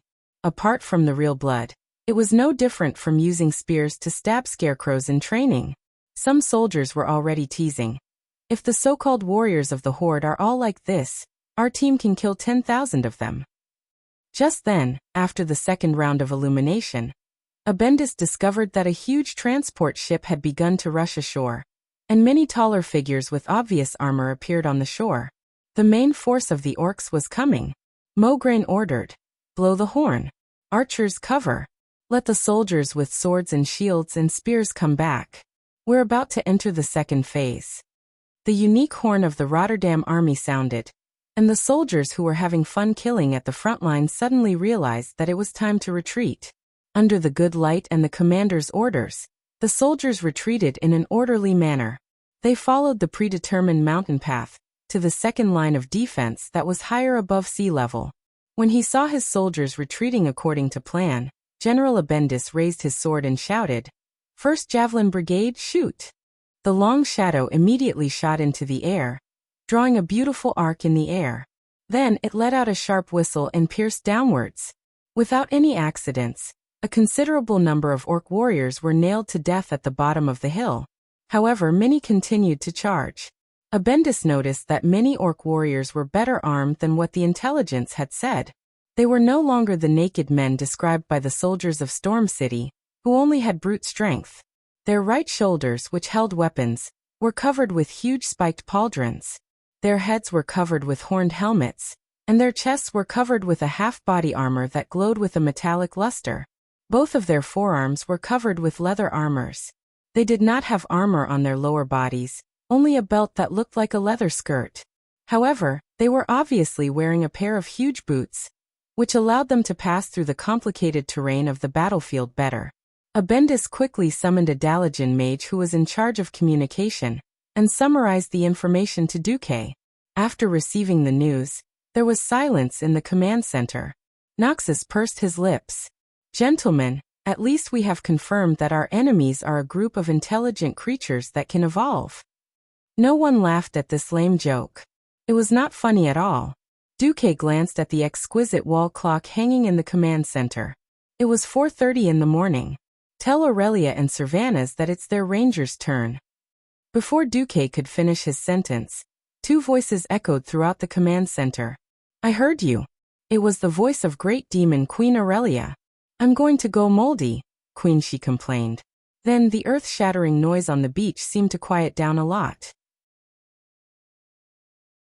Whether it was Lang and Seamus on the eastern hill or Mograine and Abendis on the western hill, none of the commanders dared to believe their eyes. It had been too long since the humans had seen the elite High Elves Rangers. If the definition of a godly archer was to be able to kill one enemy with one arrow, then these Rangers were super godly archers. They were simply monster-level existences. They could only hear the continuous twangs of bowstrings coming from higher up the hill. In just a few breaths, The densely packed tribes on the beach were all shot dead. The arrows were as accurate as if they had eyes, automatically navigating to the throats and other vital points of the orcs. In an instant, the entire beach was empty. Oh my God, what kind of strong reinforcements did our deputy commander bring back? This is equivalent to a 10,000-man archer legion. King Lang muttered to himself. General Seamus comforted Lang. I heard that the Windrunner family is the top ranger family in Kuel Salis. Lang felt a little better after hearing that. General Seamus was right about this. The Windrunner family's rangers were indeed the most powerful among the High Elves. Looking at the entire human world, including the High Elves and even the more powerful Night Elves, there was no army that could compare to the Windrunner family's archers. Perhaps the legendary mysterious army that belonged to High Priestess Tyrande could compare to the Windrunner family's rangers. However, the horrors of the tribes were not only in their powerful individual combat power, but also in their terrifying numbers. When they found that there were more and more ships anchored on the western coast, the irascible orcs decisively ignored the orders from their superiors and began to rush their ships to any place that could be anchored. For example, the eastern beach, which had higher mountains and was better defended by humans. Another example was the harbor of South Shore itself.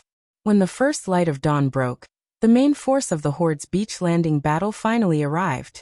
The gigantic iron ship crashed into the stone pier with a loud bang, causing the entire pier to shake.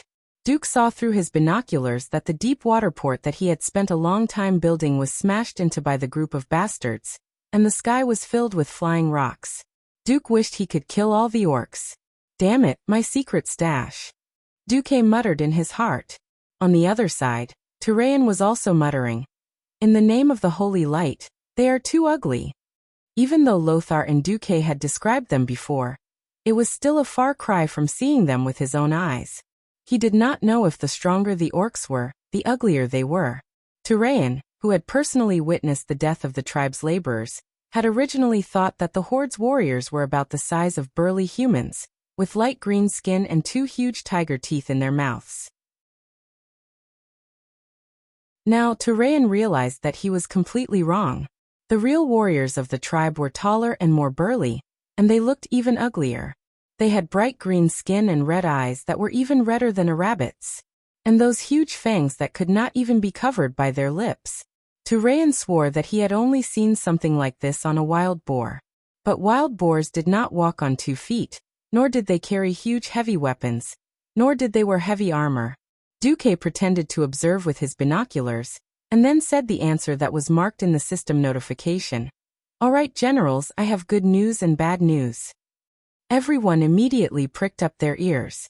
The good news is that the Horde is finally willing to put in the main force.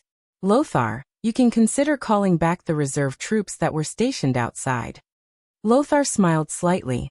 To be on the safe side, Lothar divided about 1/3 of the troops that had been gathered in South Shore and placed them in the middle of the Hillsbrad Hills, which was probably the inland area between South Shore and Atonement Island. Lothar did not comment on Duque's suggestion, because if they called back the reserve troops, they might not be of any help. If they did not call back the reserve troops, they could still be used as insurance. At most, they would receive complaints from 1 or 2 kings that their troops could not do anything. Lothar smiled and asked, "What about the bad news?"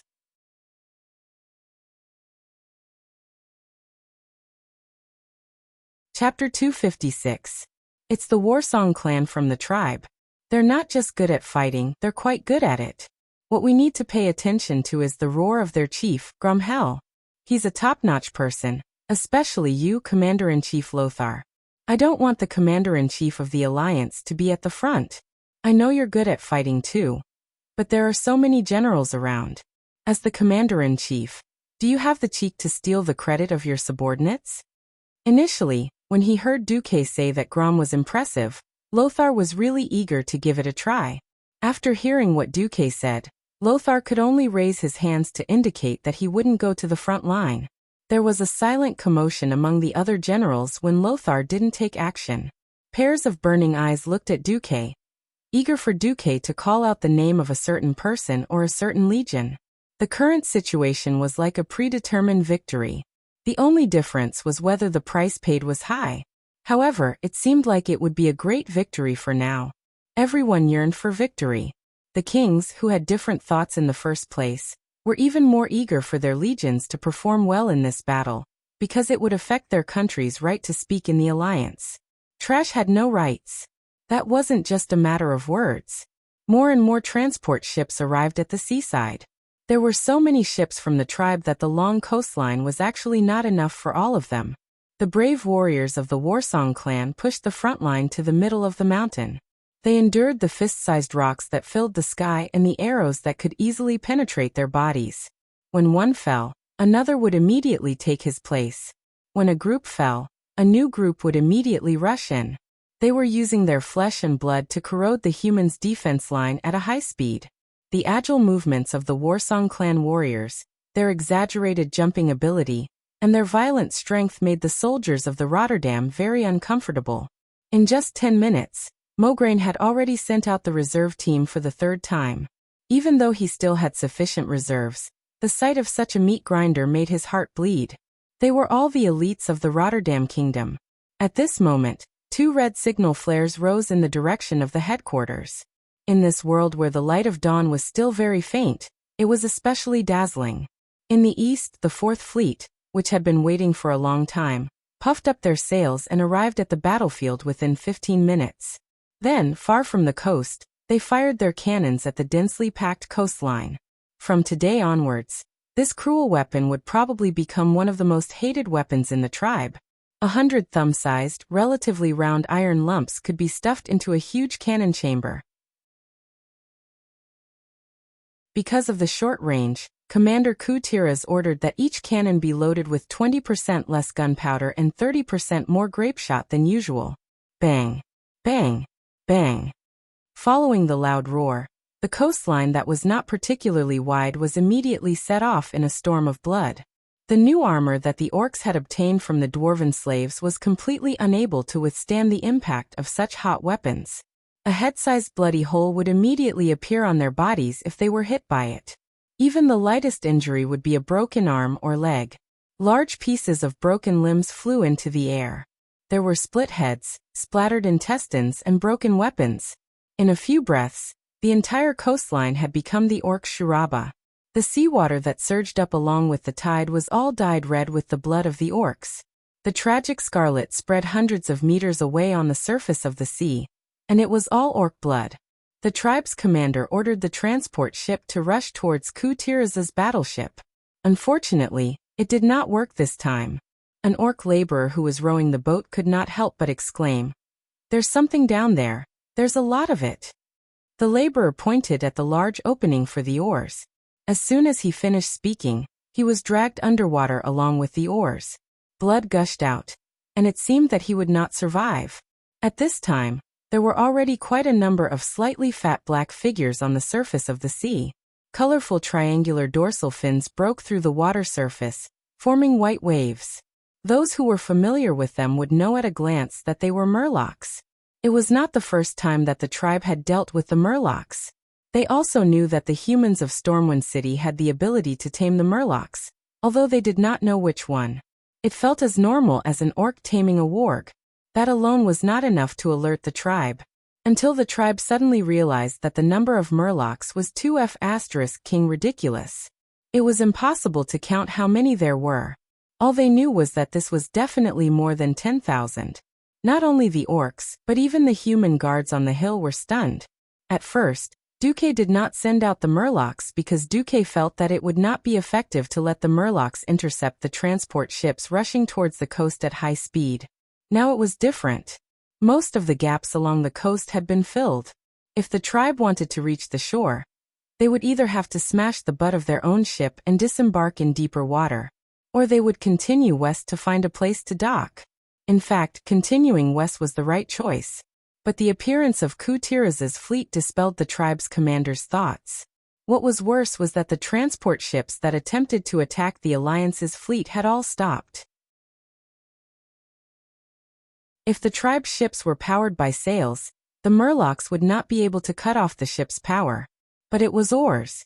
For the murlocs to deal with wooden oars that were not specially reinforced was a matter of minutes. Under the command of the Murloc Oracle Mager, the Murlocs also became smarter. They worked hard to destroy every Horde transport ship. They used all kinds of methods to break the oars of the laborers and dig into the bottom of the Horde transport ships. Like sardines, the transport ships were packed with hundreds of people. Even if one of them sank, it would be a big loss to the tribe. Looking at the situation of the battle, the 5 kings in the command center were all beaming with joy. Yo, Horde, hurry up and play your cards. I don't know who the commander is, but if you don't play your cards, I'll have to take the lives of another 100,000 orcs this time. At this moment, a loud noise suddenly erupted from one of the large battleships in Kutiras's fleet. In the next second, the huge mast broke, pulling the entire ship and causing it to tilt at an angle of 60 degrees to the water. If the first attack could be reluctantly attributed to an accident, then the second attack was witnessed by Duque with his own eyes. On the left side of the battleship's bow, a huge crack about half a meter wide, and at least 7 or 8 meters long was drawn out by a Black Shadow's weapon like it was killing a fish. The entire hull of the battleship let out a sad cry. Then the huge bow suddenly broke, the hull tilted, and a large amount of seawater poured into the cabin. Duque could clearly see that many human soldiers had already jumped into the sea to escape. Damn. Who was it? That didn't make sense. Duque screamed in his heart. The next moment he saw the killer's weapon. It was a dark red axe that looked like a hook. That was a certain Roar's signature weapon. Bloodhowl.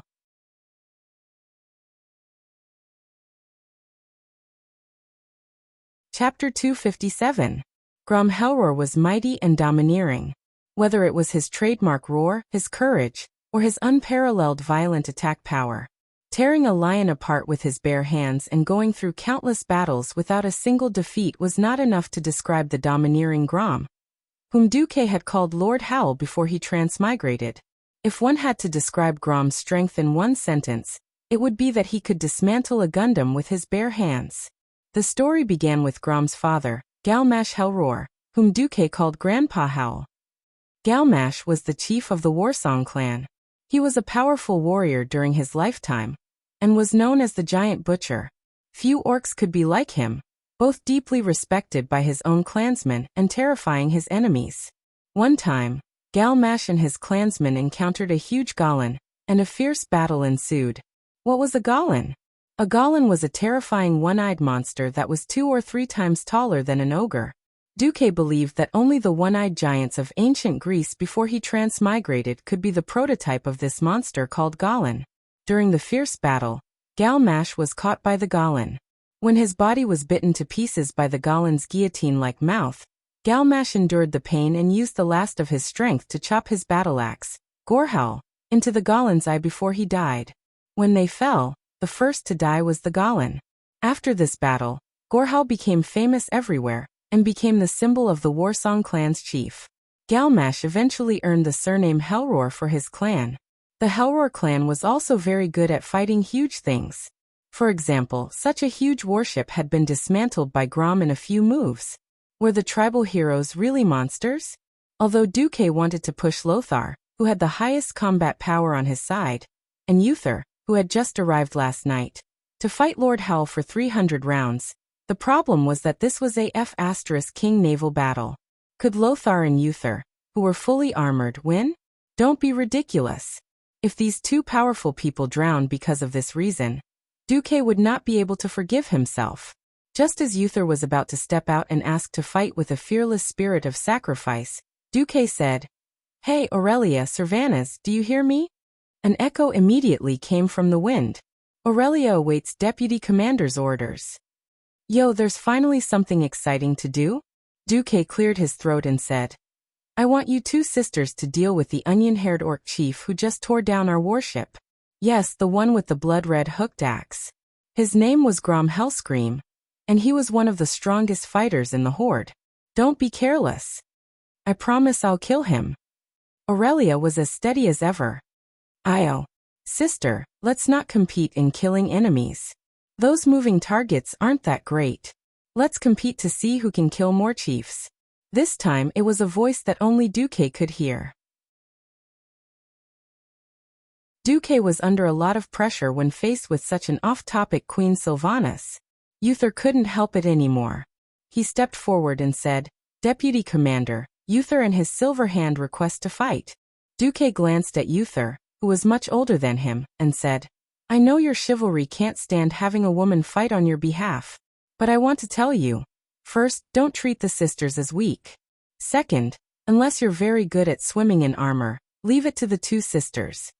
Uther was quite annoyed by Duque, but as a noble paladin, he knew very well that Duque was not targeting him or looking down on his silver hand. It was just that Uther was as puzzled as the other generals.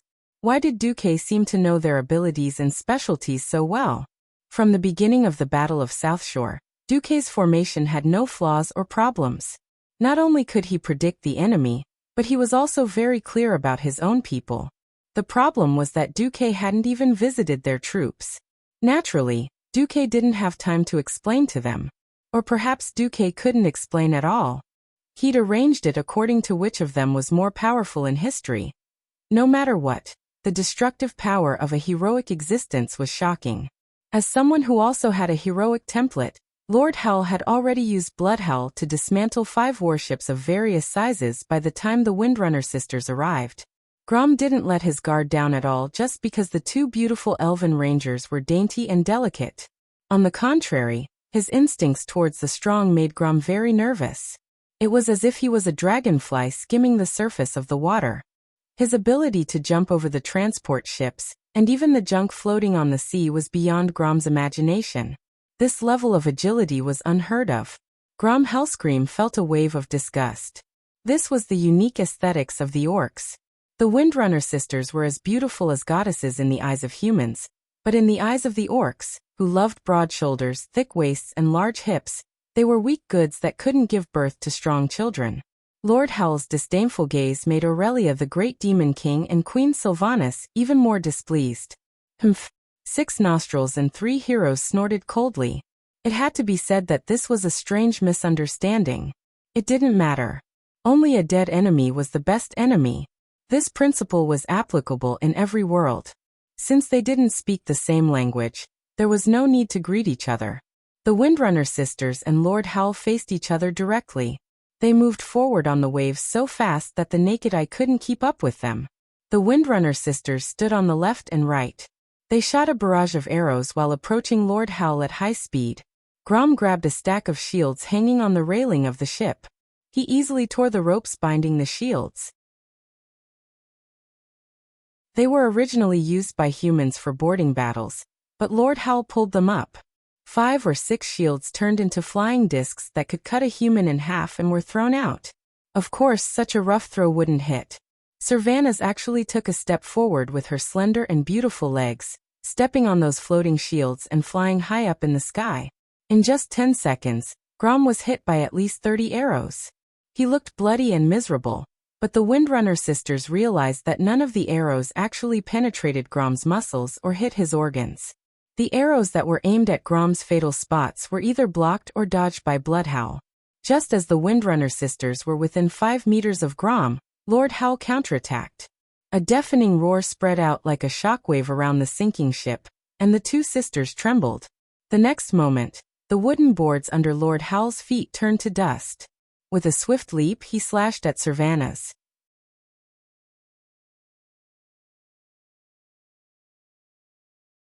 Chapter 258. Lord Howl's leap slash was unscientific. In a fantasy world with all kinds of special skills, talking about science was bullsh*t. It looked like a simple leap and fall, but whether it was going up or down, it had nothing to do with the acceleration of gravity.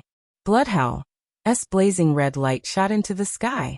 For a moment, it was like a scarlet sun had suddenly appeared out of nowhere. It was shocking and dazzling. The next moment, Grom, who held the axe with both hands, slashed down like a falling meteor. Speed up. Speed up. Speed up continuously. Insanely fast speed up. A moment ago, Grom was still about 10 meters away from Sylvanas. It felt like Queen Sylvanas could easily dodge with a light stomp of her feet. In the next moment, the sharp tip of the axe had already chopped down on a few strands of Queen Cyriana's bangs that were leaking out of her hood. At this moment, the sharp whistle of the axe cutting through the air had just spread. This attack broke the speed of sound. This was the attack that the Hellscream family was famous for. Lord Howl's father had used this attack to kill countless ogres in Galan. Lord Howl himself would also kill the night elf demigod Cenarius and the demon lord of the abyss, Manaroth, who was even bigger than the heavy truck Duque was in before he transmigrated. No, when Duque, who was in the command center, saw this scene through the magician's eye that had been monitoring the battlefield, he was so shocked that he stood up abruptly. Cold sweat instantly soaked his entire back. Could it be that Queen Sylvanas, who was supposed to shine brightly on the stage of the world of Azeroth in the future, would fall here? It was still World War II at the Dark Portal. There was no Doomsday Army at all. It could be said that Queen Sylvanas' death here was death. She would never be reincarnated. Unless, Duque did not dare to imagine it. However, in his nervousness and shock, Duque had forgotten someone, Aurelia. As the big sister of the Windrunner family, how could she let her sister die in front of her? Indeed, Sylvanas was still immature. She was far from the all-powerful Dark Ranger and Queen of the Undead in the future, who could shake the world with a stomp of her foot.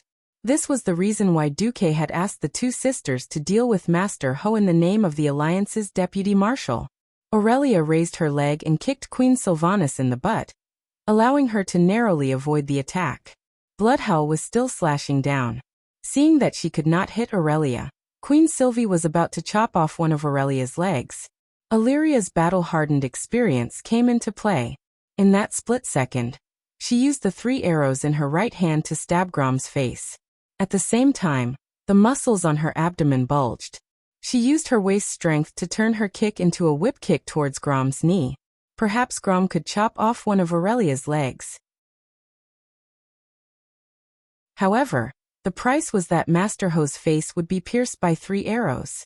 This was a fighting style that traded injuries for lives. Grom's expression changed, and a serious expression appeared on his rugged face. He didn't expect that such a delicate and strange human could actually have such a ferocious fighting style. He finally realized that it wouldn't be that easy to win. Grom cancelled his jump slash. The muscles on his arm bulged, and he swung a whirlwind slash instead of a slash. In the blink of an eye, a violent tornado appeared. All the surrounding wood was chopped into sawdust, and even the seawater was sucked away. Grom looked like a small tornado on the ocean. The Windrunner sisters jumped away swiftly. "Sister, are you all right?" Sylvanas knew that her carelessness had dragged her sister into this. She couldn't help but look at Aurelia's leg, which had been cut into pieces and was bleeding. Aurelia's face twitched. She wanted to comfort her sister and say that she was fine, but in the end she said in High Elf language, "I'm fine, but I'll be a little slower." Orcs had thick skin and flesh, so they were fine even after being hit by dozens of arrows. However, for the Windrunner, who relied on speed and agility for a living, being a little slower could mean the difference between life and death. It wasn't an exaggeration to say that Grom's strong physique allowed him to make many mistakes. If the Windrunner sisters made one mistake, they would be doomed eternally. Gritting her teeth, Queen Sylvanas said coldly, "Sister, cover him from afar." Okay. Even though she was a little worried, this was the only way. While Grom's whirlwind slash was over, Sylvanas slung her longbow and unsheathed her sword. Aurelia, on the other hand, opened up a distance of 20 meters and covered her sister with a continuous barrage of shots. In the command center, Duque finally relaxed when he saw that the Windrunner sisters and Hellscream were evenly matched. This was an exchange of chess pieces. Duque suddenly had an idea. He wasn't afraid of the orcs attacking with a large army, but what if a few powerful chiefs came? Although there was only one Hellscream, there were many talented orcs, and Grom Hellscream wasn't the only one. There were also Gujar and Samuro. Wait. Samuro? Duque suddenly realized where his weakness was. Tyrion Fordring. Unsure why Duque would call his name without Uther, Tyrion, who was ready to go down the mountain at any time, stepped forward. "Yes. I'm worried about General Lang Rin at the front lines. I need you to go there immediately and follow General Lang closely during this battle." Bodyguard. Tyrion's face was a little gloomy. In his opinion, a paladin should be the kind of person who charged and broke through enemy lines, not a bodyguard. Duque's voice came again. "I suddenly remembered that the orcs have a special class called Blade Master. They have a stealth ability similar to thieves, but they move faster and seem to have some kind of strange power when they attack. Tyrion, this is a heavy responsibility. If something happens to General Lang, it will be a heavy blow to not only the battle for South Shore, but the entire alliance. If you go this time, no matter what happens, I will remember you. Understood. Duque's transfer was a matter of life and death. Ryan was wearing a golden helmet and armor. Although he could arouse the courage of the Stormwind soldiers, his existence was also very conspicuous to the tribe. Just as a sword suddenly slashed at Lang from behind, Tyrion arrived. Holy shock! One of the few long-range attacks of a paladin. The attack came at the most needed time and place. The sneak attack stunned the Blade Master for a moment. It was also at this moment that Lang and General Tom realized what was going on. Two intersecting swords slashed at the blurry figure that was gradually becoming clearer. However, this Blade Master obviously didn't give up. Bladestorm suddenly rolled up.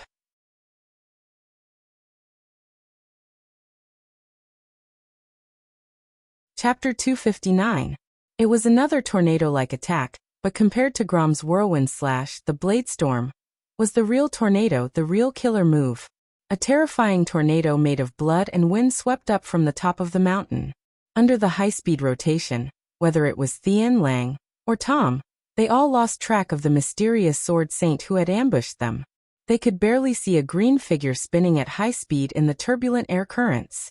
As Lang retreated with his sword, the Wong family guards beside him rushed forward without any regard for their own lives. The result was that the guards were instantly minced into meat paste. Looking at the familiar faces he had known for many years being killed by the sword, Lang almost wanted to rush into the storm of sword energy and fight it out with the other party. Tom Seamus slammed backwards, using his sturdy pauldrons to push Lang out of the Bladestorm's killing range. However, the other party chased after him like a shadow, determined to kill Lang. This was no longer a swordsmanship.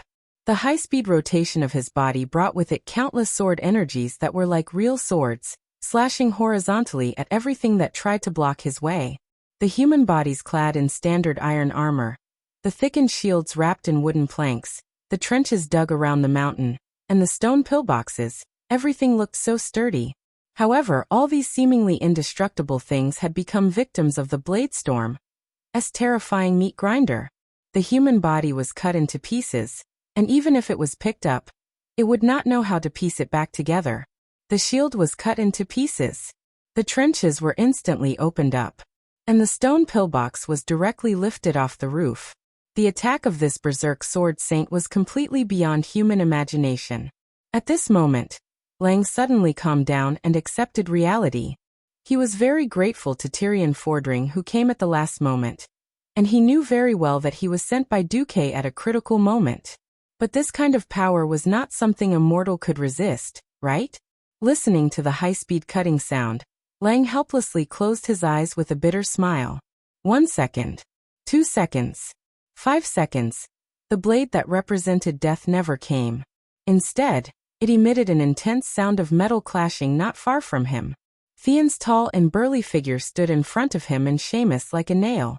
The storm of blades slashed at him. Countless swords on his body? Dismember the corpse into 10,000 pieces? None of this happened. Instead, Lang saw an oval cover that glowed with a holy golden light appear on Theon's body. It was this shield that withstood the seemingly invincible Bladestorm. Was this really a god?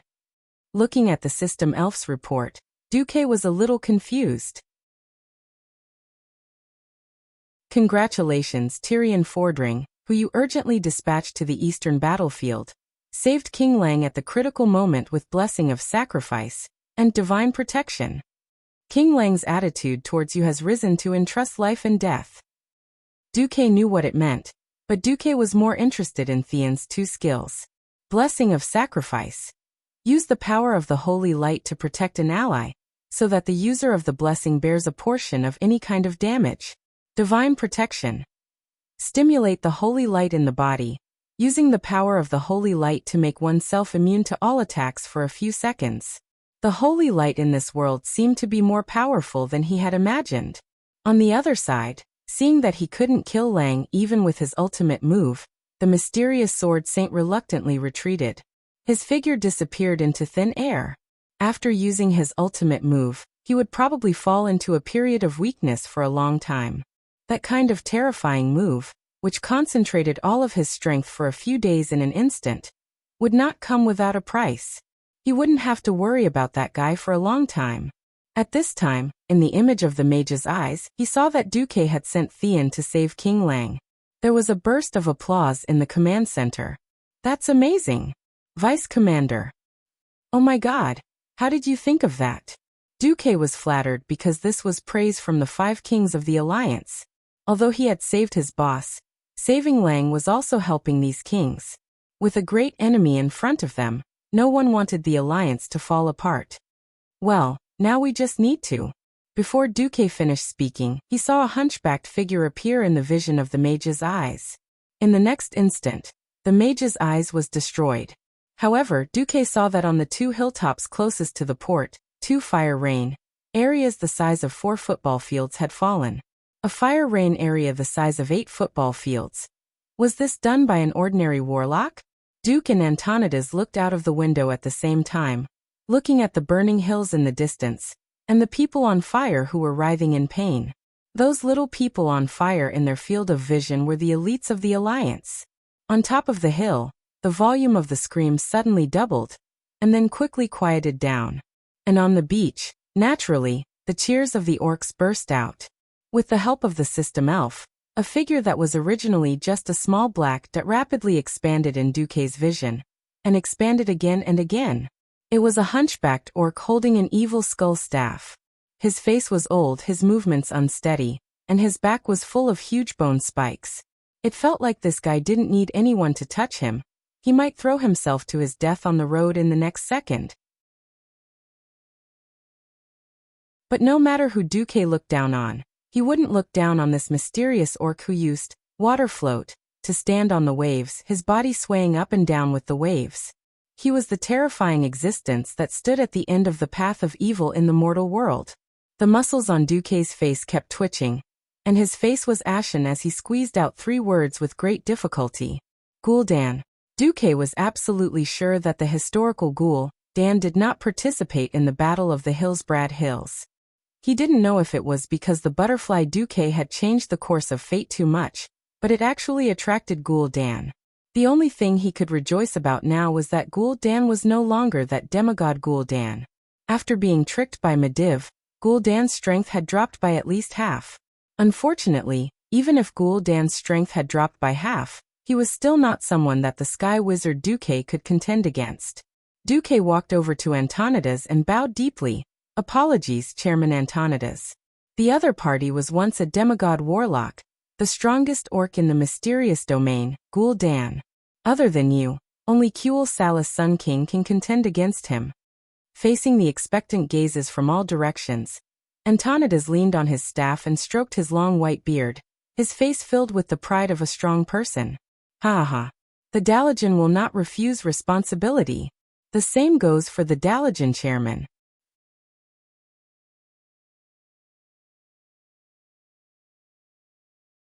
Chapter 260. Duque heaved a sigh of relief when Antonidas agreed to fight. Gul'dan's appearance really made Duque feel like he was in a dog's den. Duque knew that a treacherous fellow like Gul'dan would not work for Orgrim wholeheartedly.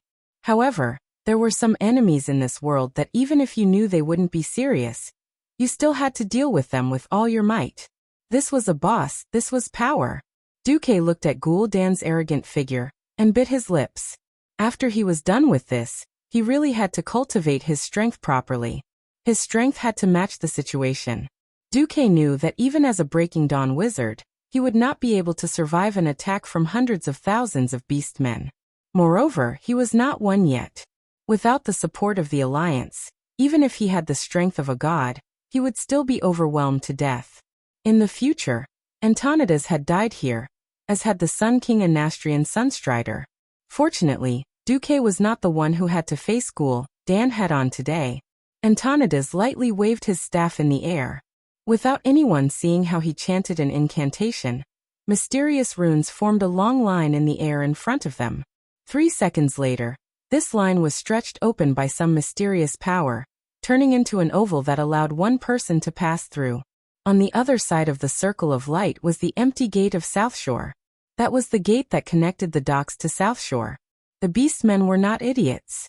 They knew that if they did not get rid of the humans on the two hills and rushed into the town, they would just be sending themselves to their deaths. Under the scolding of the tribe's commanders, the beastmen all charged towards the hills. In the midst of the intense battle, there was an empty patch of land. The next moment, Antonidas appeared alone at the gates of the town. "Oh, I didn't think there would be a human wizard who would dare to fight?" Gul'dan muttered in the human language 200 meters away. However, he knew that Antonidas would hear him. "Hee, I also want to know what kind of strength a demigod once had." Antonidas was old and shrewd. It seemed to be a compliment, but in fact it was an outright insult. Gul'dan waved his magic staff, and death ripples formed from the power of darkness spread out from the surface of the sea. Instantly, countless fishmen 100 meters away were hit. For a moment, the entire surface of the sea surged. Large amounts of blood and corpses were boiling and roaring like boiling water. Gul'dan's face was black as he coldly replied, "I can kill you even with half of my strength. Come." Antonidas beckoned. Without further ado, the two men's spells collided in mid-air. At that moment, the whole of South Shore, with the dock as the boundary, flashed with elemental light of different colors. On the side close to the town, fire, ice, and arcana runes of 3 different colors appeared densely. With the dock as the boundary, the side close to the sea flashed with overlapping crimson flames and black shadow magic formations. And they also contained a large amount of mysterious and evil aura. 2 completely different scenes occupied the center of the battlefield, completely enveloping the whole of South Shore and spreading in all directions. The next moment, the spells that poured out from the magic formations around the 2 men collided. The destructive flames and bone-chilling ice collided fiercely in midair. The ice shards and the aftermath of the flames formed a terrifying steam that roasted any creature that tried to get close to it. The evil shadow arrows were scattered by the fireballs, dyeing the nearby grass black, and the vitality of all the plants and animals that came into contact with them instantly withered. The aftermath of the scattered flames was not inferior in any way. It easily burned everything that could be burned. The azure arcane radiance violently shot at the curses that were mysteriously drifting over, rendering the warlock's most mysterious pain attribute curses useless. The battle between these two was even more terrifying than the battle of 10 wizard squads. The shockwaves of the fierce battle easily swept through the town. Duque had long since decided to make South Shore the main battlefield, and he had long since moved the residents away. However, seeing these 2 freakishly powerful people fight, Duque was still overwhelmed with shock. After all, this was not even Gul'dan at his peak. Even now, Gul'dan still had to use more than half of his power to maintain the darkness portal. In other words, Gul'dan had used less than a quarter of his power to fight Antonidas, one of the 2 Breaking Dawn wizards in the world of Azeroth, to a draw. At this moment, the whole of South Shore, as well as the places between the 2 hills, seemed to have encountered a terrifying natural disaster. It was a combination of a tornado and an earthquake. The brick and wood houses on both sides of the main road above the town collapsed like dominoes. Huge trees were thrown into the air by the powerful shockwaves, but before they landed, they would be bombarded by 2 or 3 different kinds of magic. Duque saw with his own eyes the top half of a tree being burned, the bottom half frozen, and finally turned into powder by the shadow arrows. Antonidas raised his staff, and the sea around Gul'dan was instantly interwoven with a blue magical radiance. In less than half a second, nearly 100 giant water elementals with 2 thick arms and their upper bodies in the shape of an inverted triangle suddenly appeared from the sea. These water elementals did not say anything, and directly shot over 100 frost arrows at Gul'dan. Gul'dan also waved his hand, and dozens of dark blue inverted triangular blue fatties appeared beside him. These strange demons that came from the void used their huge bodies as the best magic shields. At the same time, near the town gate, a spatial passage connected to the void was opened, and many demon hounds that targeted magic professions pounced out, charging straight at Antonidas. "Humph! The Dalajan president snorted coldly. Countless ice spikes appeared from the ground and pierced into the sky. The demon hounds that should have been able to suppress mages had no resistance against the physical damage caused by the elemental transformation. As if they were skewered, their abdomens were easily pierced from the bottom up. Some of them even had their heads cut off by the ice, and they became corpses before they could rise up. The magic energy that burst out of their bodies formed a terrifying pressure.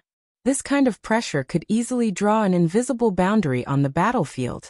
Even if there were no magic waves in that area, those who were not strong enough would not dare to cross it. Seeing that Duque's arrangement had once again offset the horde's attack, Lothar walked over. "What are you waiting for, Duque?" "I'm waiting for the exchange. When the horde's cards are gone, it will be the death of the 100,000 horde troops," Duque said coldly.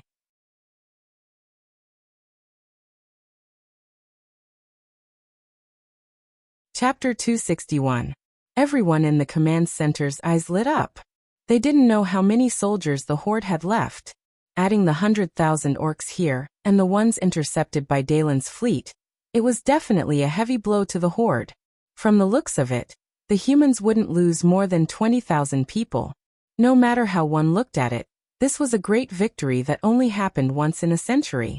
Duque had just retracted his gaze from the Windrunner sisters, who were evenly matched with Master Howl. He was shocked to find that the battle between the strongest sorcerer of Azeroth and the strongest sorcerer of Draenor had already come to an end. It was a draw. Antonidas and Ghoul, Dan clutched at their wounds. The left shoulder of Antonidas' sorcerer robe had been burned. A black rune with an evil aura was wriggling on Antonidas' old body. Antonidas was using arcane energy to dispel the rune, but it wasn't very effective. On the other side, Gul'dan had also been hit. A huge ice prism had pierced through his left shoulder. From the wound, ice patterns spread toward Gul'dan's heart like a spider web. Gul'dan injected the destructive flames in his hand into his shoulder to resist the invasion of the cold. "Humph. I'll spare your life today. Next time, I'll leave your filthy head behind." The two of them turned around and left without hesitation. Antonidas reluctantly teleported back to the command center. Gul'dan waved his hand and turned into a cloud of black fog, disappearing from the sea. "Master, how are you? Uther, come and help." The place where Antonidas was covered started to emit thick darkness. The sticky black aura had a strong sense of ominous, and it tried to drill into the depths of the old magician's body and corrode his magic circuits. Fortunately, Uther's holy light was even brighter. Even though sweat was dripping from his forehead, Uther spent about 5 minutes to completely dispel the darkness. "Thank you. It seems like the Holy Knight is a great profession." Antonidas praised sincerely. Antonidas praised from the bottom of his heart. He then turned to Duke. "What a terrifying orc warlock. I'm no match for him. If I go all out, I'll definitely be the one to die. At most, I'll only be able to injure him moderately. I don't know why he's pretending to be heavily injured. All I can say is that he'll need at most a week to recover, but I might not be able to fight for the Alliance by then." "Don't worry. He won't come again," Duque said with absolute certainty. "Are you sure?" "Yes." Duque turned to look at Krasis in the Dalajan crowd. "Please send Mr. President back to the Dalajan first, and then ask Archbishop Fao to go to the Dalajan and check Mr. President thoroughly. It would have been best to send Antonidas to Lordaeron. Due to political reasons, Antonidas would rather stay in his old nest to recuperate." Krasis quickly opened a portal, connected it to the Dalajan, and sent Antonidas away. Not long after, Krasis opened a portal and hurried back. The orcs were not stupid. After their several charges were repelled, no matter how stupid they were, they realized that with so many people crowded on the coast, sooner or later they would be wiped out. They gave up the blind attack and seemed to be waiting for something. Duque's pupils suddenly shrank to the size of a needle's eye. "It's here. It's finally here." Duque stood up and slammed his hand on the table. "Pass the order. All cavalry regiments are ready to launch a countercharge against the enemy along the established route. All reserves are to enter combat positions, with the spear team and the javelin team as the main force." It was finally their turn. In the command center, A group of tough generals had been waiting impatiently. If it weren't for Duque's magnificent command, suppressing the tribes time and time again, maybe some kings would have protested. Now with Duque's order, more than half of the people in the command center left. As he walked down the hill, Uther was a little puzzled. General Lothar, are we going to counterattack from the ruins of South Shore to the coast? I'm still wondering about this order. Are there any cavalry on the tribe's side? I don't think there's anything in the tribe that can stop your cavalry regiment and my silver hand. General Haas, the commander of Alterac, was also puzzled. It's even more strange on my side. They actually want my Eagle Knights to attack the enemy along the slope of the East Hill, which is not too steep. The Eagle Knights are indeed mountain knights, and they are also used to fighting in complex terrain. But I see that General Lang's infantry is also doing well. I can't think of a reason for reinforcements. Lothar smiled. It was an extremely sunny smile. Can you write 10 or 20 reports at the same time? No. Uther answered truthfully. How is that possible? Haas asked rhetorically. But I know that strong mages have the metamagic ability multicasting. That is, the ability to do two things at the same time, or even many things. Duque is such a genius, he can quickly read many times more reports than we do. He also often finds a lot of details that we don't notice. For those threats that he is uncertain about, he will make preparations, but because he can't convince everyone, he will be used to silence. Lothar paused and continued. However, it has been proven again and again that the preparations he has made and the backup he has arranged are correct and effective. Even if I don't want to admit it, I have to admit that he is above me in terms of the overall situation and the art of command. If he were a melee professional, maybe he would be the commander-in-chief. What Lothar said was another fact of this era. People who regarded chivalry as the supreme tended to admire melee heroes more than the mysterious and unpredictable spellcasters. More people subconsciously believed that only those who fought head-on were real men. 10 minutes later, the signal to attack came. Many new creatures appeared on the coast, much taller than the orcs. Except for a few orcs who could be more than 3 meters tall, the orcs were generally about 2.5 meters tall. But these creatures could easily reach a height of about 4 meters. Ogres. These huge creatures joined the battle. They waved giant sticks that looked like uprooted trees. They roared and rushed up the hill. Bows and javelins were useless. Even if a dozen spears pierced the bodies of the ogres, they wouldn't be able to end the lives of these ferocious monsters unless they pierced their vitals. And every time the giant wooden sticks were swung, a bunker was smashed, and an entire row of shield soldiers was smashed away. The shield wall that the humans relied on to fight against the orcs became the biggest fatal weakness, which allowed the ogres to cause massive casualties with every blow. Apart from the ballistae and cannons on the top of the hill, there was nothing that could stop the march of these giant creatures. The soldiers were defeated by this powerful blow. The orc soldiers attacked through those gaps and quickly spread out, sweeping up the alliance soldiers in the trenches. A group of figures wearing heavy cloaks and riding heavily armored warhorses appeared on the slightly dilapidated pier, each horse's eyes shining with dazzling red light.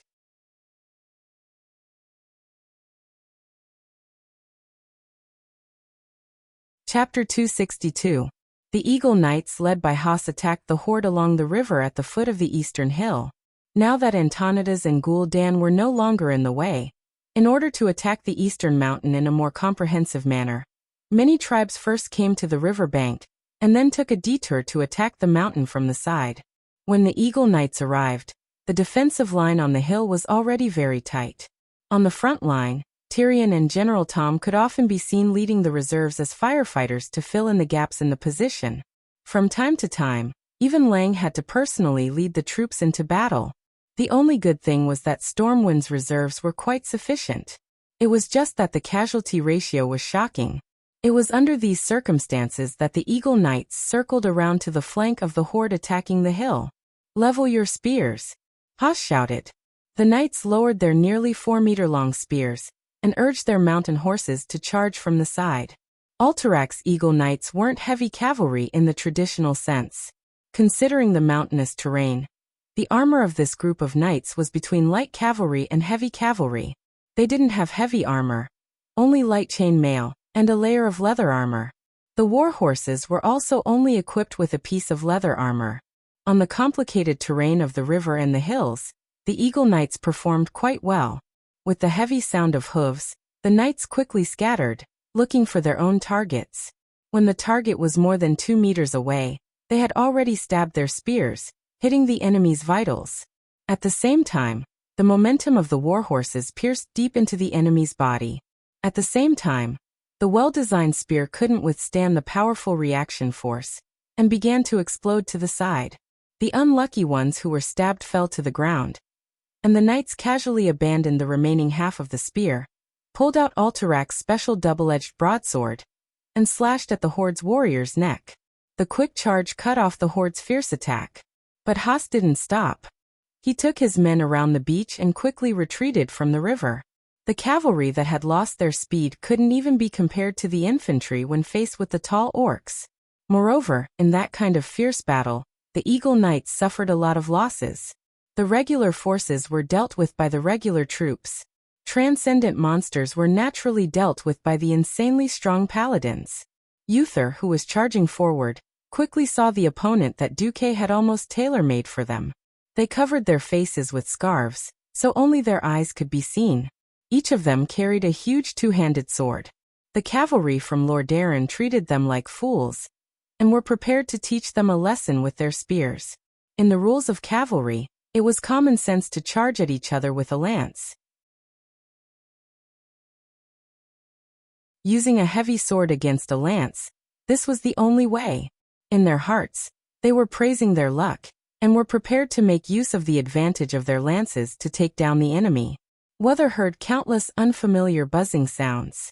30 meters away, the charging cavalrymen fell to the ground in front of these guys. Even the cavalrymen of the Rotterdam kingdom who did not fall to their deaths on the spot, did not draw their swords to attack the moment they got up. Instead, they felt as if they were about to bleed from their 7 orifices as they clutched their heads tightly with both hands. Aha! The cavalrymen rolled on the ground in pain and let out inhuman howls. In the name of the holy light! Weather witnessed all this with his own eyes. At this moment he completely understood why Duque wanted the Silver Hand Knights to fight against these cloaked guys. These are demons. They are using evil magic to attack us. After saying that, Weather raised his warhammer high. Several holy seals were added to the warhammer, and the top of the warhammer emitted a silver light like the moon. Stand up, soldiers! Weather shouted in his loud voice.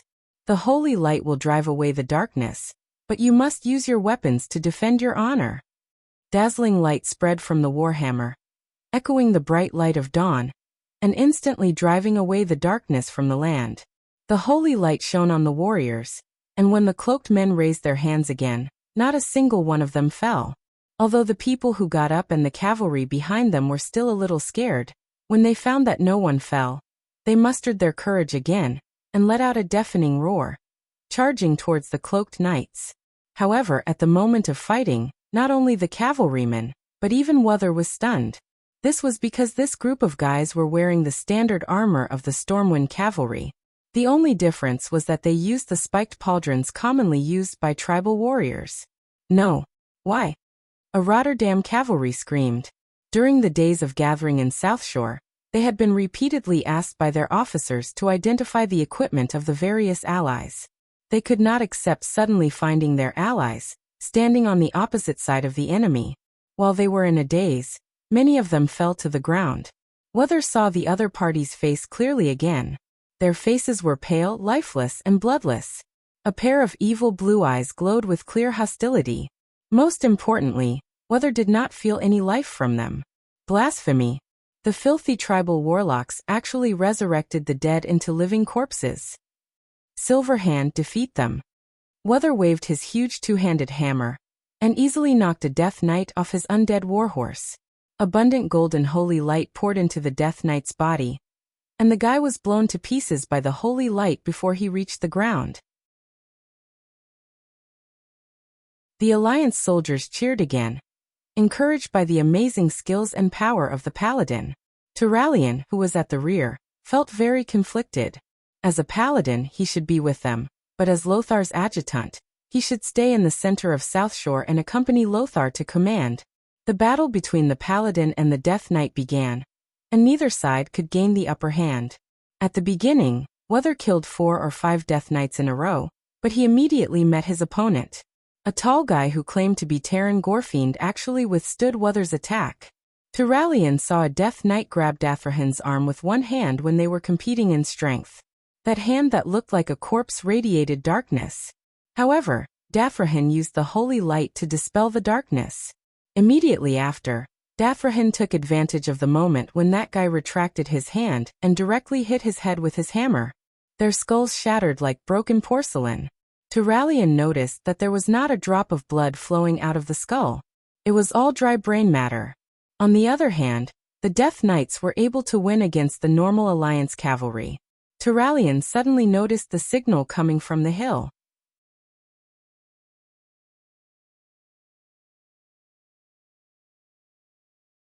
Chapter 263. The Death Knights and Ogres were indeed 2 big cards. If they were ambushed by these 2 troops, the Alliance would definitely suffer heavy casualties. As a transmigrator, Duque remembered at least 70% to 80% of history. When a surprise attack was no longer a surprise attack, the so-called surprise attack would only be a joke. Duque raised his hands and waved his index fingers at the sky. Windsor immediately understood. Send my order. The Dalajan mages get ready. Your Excellency Kel'Thuzad? Your Excellency Krasus? No problem. We've been ready for a long time. Both of them replied affirmatively through the magic communication. Below, the 2 cavalries fighting fiercely on the ruins of South Shore were already fighting for real. Send my order to retreat. Turalian shouted to the nearest messenger. He knew that this person would use his horn to spread the order. Cover each other. Retreat outside the town and regroup.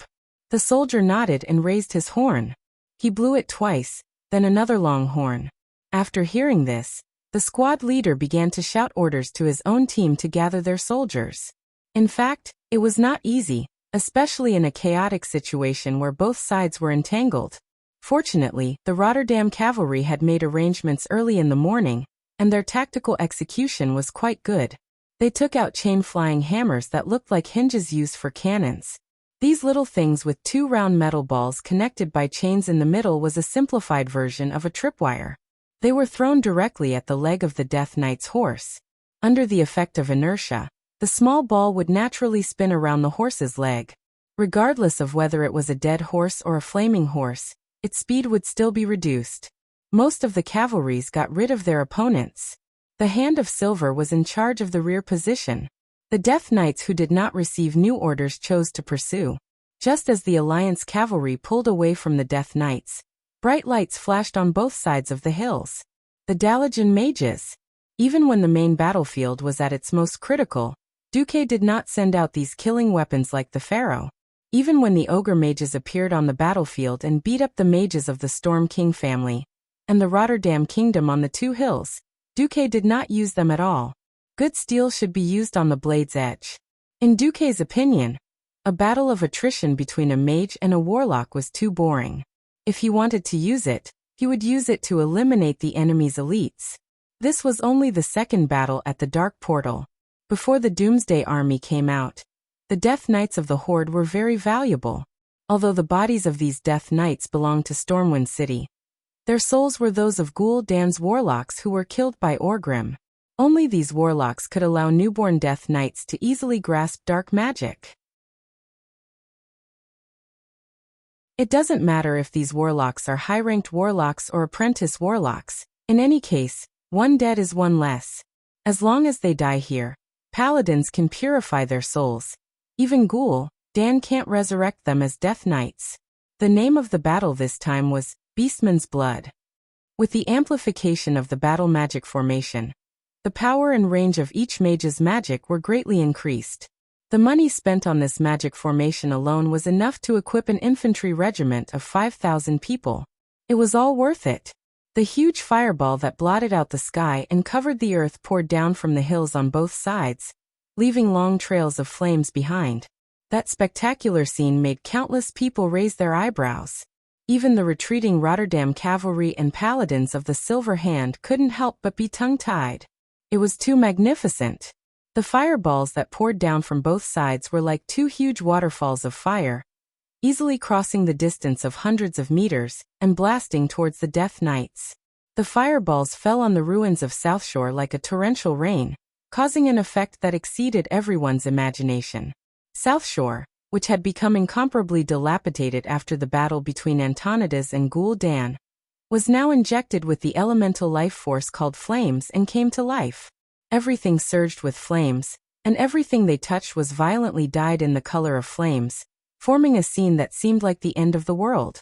At first, the Death Knights who had lost their senses were still chasing the Alliance cavalry on their undead warhorses, but soon, they were drowned by the explosion. The terrifying explosion plowed through the ruins of Southshore again. After a round of attacks, there was nothing left to continue standing in the flames. Haha. Perish, dirty bones. Really go to hell. Don't stand up again. The Rotterdam cavalry vented their frustrations from being suppressed just now. Even with the blessing of Uther's holy light, they could not fight like real paladins after all. That had nothing to do with combat skills, and was purely suppressed by the evil power of the enemy. Now they vented to their heart's content. Woo, woo, woo. The horn sounded. It was a signal for all the cavalrymen to retreat. We're still retreating. Turayan frowned. Noxus laughed. Ha ha. Duque is really greedy, but I like it. Ha ha ha ha. On the other side, Duque contacted Gina Goldsword directly through magic communication. Ms. Goldsword, how's General Dalen? Duque asked urgently. Coming. Almost in response to Dalen's confident answer, the sails of Kurtula's fleet appeared in everyone's field of vision. The orcs were alarmed. Almost every orc commander realized that they were in big trouble.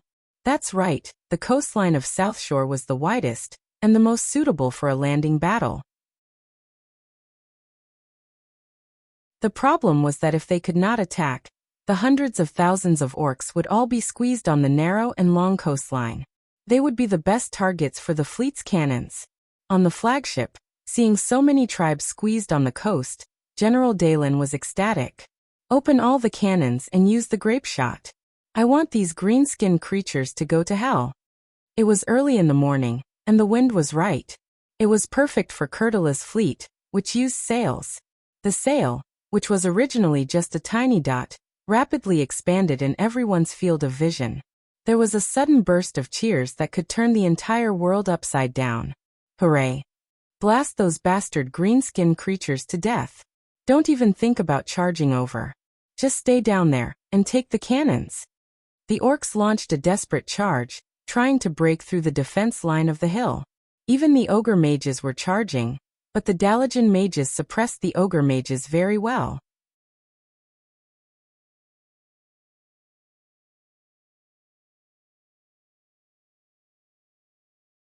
Chapter 264.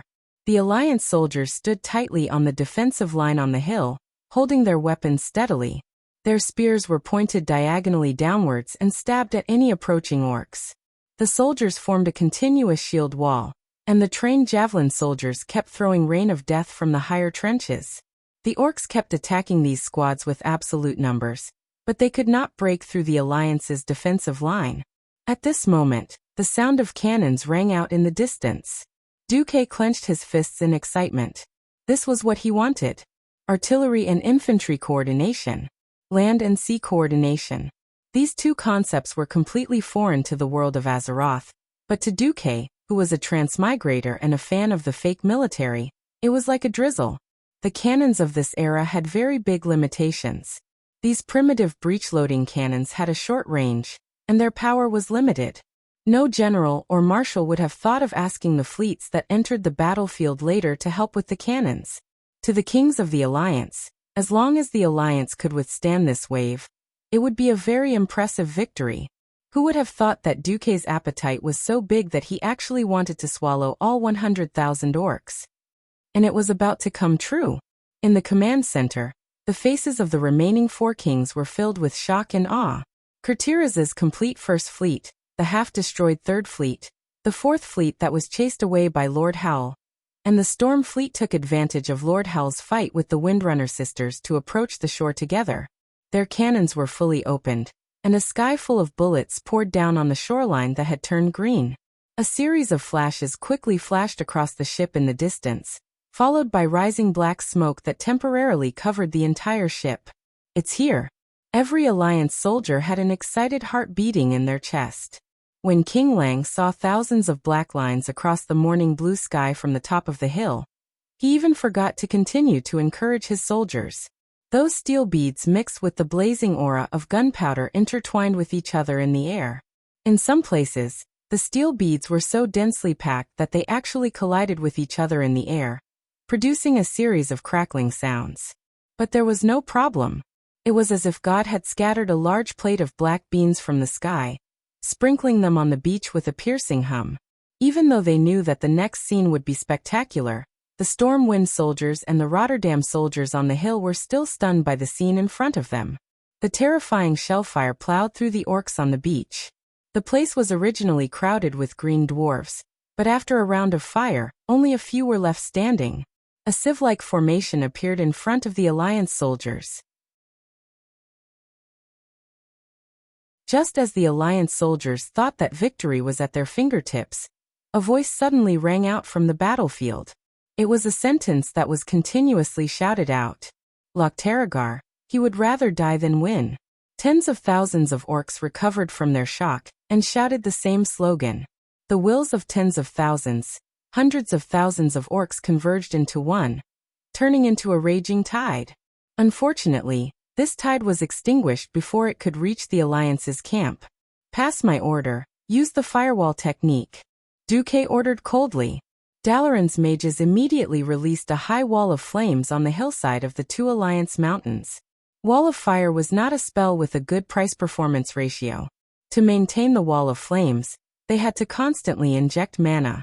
For low-level mages, maintaining it for a few minutes would deplete all their mana. In most battles, this spell was not very practical. However, at this crucial moment, the appearance of the firewall technique extinguished the last thoughts of the Horde. The orc warriors were not paladins who could temporarily rely on the holy light to become invincible. How much combat power could they have if they risked their lives to charge through the firewall? This attack directly smashed the morale of the Horde. Finally, the Horde's retreat horn sounded. Retreat? How could it be so easy to retreat after landing on the beach? Duque did not know who the commander of the Horde was this time, but he was sure that Orgrim was not here. However, it was not easy for the Horde to retreat. Their only path of survival was in the direction of the East Beach, because they knew that the Alliance's tight defense line was still there if they retreated to the west coast. Moreover, the sea facing the west coast was deep water. As long as Cortiraz's fleet was there, they would not be able to board the transport ship back alive. The east side was different. Even though the entire coast from South Shore to Tangarok in the southeast were guarded by Stormwind soldiers, the sea facing the east coast was shallow water with a depth of less than 3 meters. The Alliance's ships could not enter, and this was the Horde's only hope. In fact, the Horde was retreating in that direction, and the transport ship was also moving in that direction, ready to receive the Horde's warriors. However, it was not that easy. "Maugre, have your merpeople go to the sea facing the east beach to snipe the orcs." "Go, yes, master." Without waiting for Duque's order, Lothar personally led the cavalry to chase after the orcs when they retreated. This was a rare opportunity to beat the orcs when they were down. Other than Lang, who did not dare to advance too recklessly, who continued to defend his own hill, and continued to attack the Horde passing by, the bombardment had already extended to the East Beach. On the hill to the west, Mograine and Abendis had already led their troops down like ferocious tigers, chasing after the Horde's tail. On the entire battlefield, the battle was nearing its end. Looking down from the sky, the silver torrent representing the Alliance was in a semi-encirclement, chasing after the remaining green parts along the coastline. The Horde had sent out many troops to cover the rear, but none of them could hold on for long. They were quickly torn apart by the fierce bombardment of the Alliance's long-range weapons and the fierce impact of the Alliance's army. They were quickly swallowed up by the human torrent. In the Alliance's command, Thunderous cheers were heard. This was the first victory since the establishment of the alliance, and it was also a rather great victory. Congratulations, Deputy Chief Marcus. The most excited king of Stormguard, Tolbane, was the first to shake hands with Duque. The alliance's victory would undoubtedly greatly reduce the pressure on Riptide Fortress. No matter how good the defense of Soderbridge was, being besieged every day was not a long-term solution. Thank you. Duque smiled. The second to come up was King Tyrrhena's. Sure enough, it's the world of the young now. Kalia misses you very much. Come to Lordaeron more often when you have time. The king of Lordaeron's words were clear. Duque forced a smile and nodded. Yes, I will definitely go when I have time. Yes, I am very busy. The third was King Xion. Now it's good, at least we taught those green-skinned creatures a lesson. I don't have to worry about waking up with a bunch of green-skinned creatures on the kingdom's beach. There are still many orcs, we need to continue working hard. The last was King Eden. This Alterac king had always given Duque the impression of being gloomy, cunning, and astute. Just as Eden was about to say something, a sudden change occurred. A sharp longsword pierced through Duque's chest. It.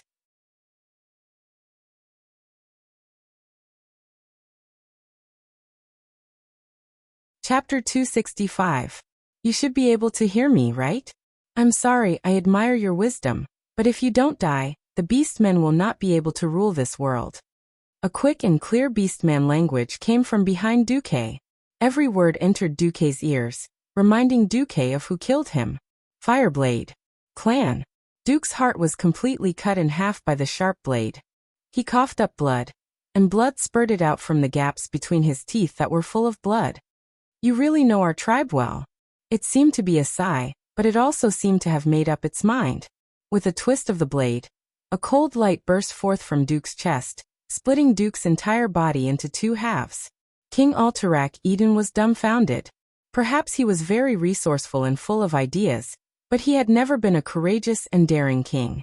This was something all kings looked down on. Seeing the star of the alliance, who was about to shake hands with him, suddenly killed, King Eden collapsed to the ground, tears and snot flowing out of his eyes. The other three kings were also stunned. Tyrrhena's was frozen in fear, while Jean and Salas pulled out their swords at lightning speed. PSSSHHH. More than 10 sounds rang out, as if they were the same note. Inside the hall were the dignitaries of various countries. Although many generals had already left the mountain, the dignitaries never lacked guards. Unfortunately, these sounds came from the chests or throats of the guards. More than 10 guards were assassinated on the spot by the sudden appearance of the orc. Among all the guards, only Windsor and Gavinrad activated divine protection to block this fatal blow. Even though there were over 1,000 guards and attendants outside the command center, at this moment, in this enormous command center, there were only the 4 kings, Windsor and Gavinrad left, a total of 6 living people. The king's pupils contracted as they finally saw their enemies. They were all tall, with ferocious faces and protruding fangs. They carried large flags with domineering words on their backs, and held 3-foot-long burning blades in their hands. They were all sword saints of the Fireblade clan. They had crossed the entire battlefield in an unimaginable way, and arrived at the headquarters of the Alliance, which was overlooking the ocean. There they had planned a decapitation strategy. I was too careless. He was too careless. The impending victory had paralyzed everyone. The soldiers could not wait to participate in the pursuit, and taste the first great victory of the human alliance against the orc tribe. No one had expected the other party to be so sinister. This was worse than the last time Ryan was ambushed. If more than half of the kings of the alliance fell here, the country that lost the king would inevitably fall into chaos, and the alliance would inevitably collapse. No matter what great victory Lothar achieved on the front line, it would not help. To the tribe, these sword saints of the Fireblade clan were so close to becoming heroes. Just a little bit more. The only thing they didn't expect was that Duque would be resurrected. The surrounding air instantly dropped to the freezing point, and a tornado-like blizzard appeared in the blink of an eye. The sword saints had long since realized that something was wrong, but the snowflakes in front of them were so large that they could not even see their own fingers. It had to be said that the leading sword saint was definitely a top-notch expert. He did not hesitate for even half a second and immediately pulled out Blade Storm. The sword saints of the Fireblade clan would definitely know how to deal with this move, but it was a different matter for humans. In such a narrow space, there was no space to dodge at all, and it was not just one Blade Storm, but more than 10. All the sword saints used their ultimate moves at the same time, as if they had a tacit understanding. Even if these sword saints were not as powerful as the leading sword saint, the blade storm that was blasted out was not to be underestimated. Looking at the sword light that filled their vision, even though they knew that there was a mage protecting them, all the kings were scared out of their wits. Scram! A loud roar sounded like thunder from the sky, causing everyone's eardrums to ring. The next moment, the entire ground of the command center exploded with dozens of huge ice prisms. The kings suddenly felt as if they were in the middle of a snow-colored forest. They immediately came back to their senses, and they had a question in their minds. Where were those damn sword saints of the orcs? The stone ceiling was pierced through by a large pile of ice prisms. The sword saints were also sent flying. Spin. Aren't you all very good at spinning? I'll let you guys spin around as much as you want. On the ground, Duke's figure appeared from the dissipating white fog, pointing at the sky and cursing. Yes, using one's high-speed spinning to create countless sword auras that were as sharp as blades was indeed very awesome. Don't forget, the blade storm of the sword saints came from spinning, and spinning required a fulcrum to stand on. What Duque did was to send all these fulcrum flying into the air. The sword saints were so depressed that they wanted to vomit blood. What happened to the promise of eating the king's heads together tonight? What happened to the promise of using their ultimate moves to destroy the heavens, the earth, and the air? The legendary ultimate move that would definitely cause a bloodbath had all become a fool's one-man show. It was not that they did not want to stop, but this kind of terrifying ultimate move that erupted all of their energy in an instant was not something that could be stopped easily. They also wanted to move away from the ice prisms under their feet, and then slash at Duque. But the ice prisms under their feet continued to thicken and extend, not letting them fall. As a result, under the gaze of thousands of Alliance soldiers, the roof of the Alliance's headquarters was lifted off, and then more than a dozen small tornadoes of sword blades spun continuously in the air. It was not known whether this scene was terrifying or funny. This situation directly alarmed many soldiers who were chasing at the front lines. Not good. Every general's face was pale. Stop. Everyone return. Tyrion shouted nervously. Wait. Noxus stopped Tyrion's recklessness. What can we do if we go back now? Duque should be fine. If he's here. Almost at the same time, the mages responsible for communications around every general received a message from Duque. All the important personnel are fine. The headquarters is under attack. Krasus. Kel'Thuzad is back. Duque was very calm and very clear-headed. If he called for the cavalry to return now, they would definitely not make it in time. But the two pharaohs were another matter. A series of flash lights lit up on both sides of the mountain. There was no time to lock onto the coordinates of the teleportation, so the two famous pharaohs of the future used the fastest and most violent method, using flash continuously to hurry on their way. Low-ranked mages had to rest and adjust their magic circuits after each use of flash, but there were no such restrictions for Radiant Moon mages. While others could travel 20 yards with a blink, these two fellows could travel 200 yards with a single blink. Moreover, they didn't even need to pause. They were practically burning with anxiety. Originally, Duque had planned to hold out until the two of them returned, but Duque suddenly found an opportunity.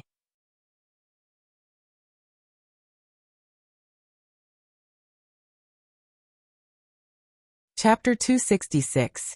The system elf spoke, which was rare. Dear host, do you want to eat them alone? I've scanned them and found that they seem to have skill books that you can use. The system elf was connected to Duque's brain, and this kind of brainwave communication took almost no time. Skill book? Why would a mage like me need a blade master's skill book? I'm tired of carrying such a big kitchen knife. I don't know, but their energy fluctuations are similar to yours. If you can kill them alone, You might be able to extract the skill book from the energy in their bodies. Wow, that's possible.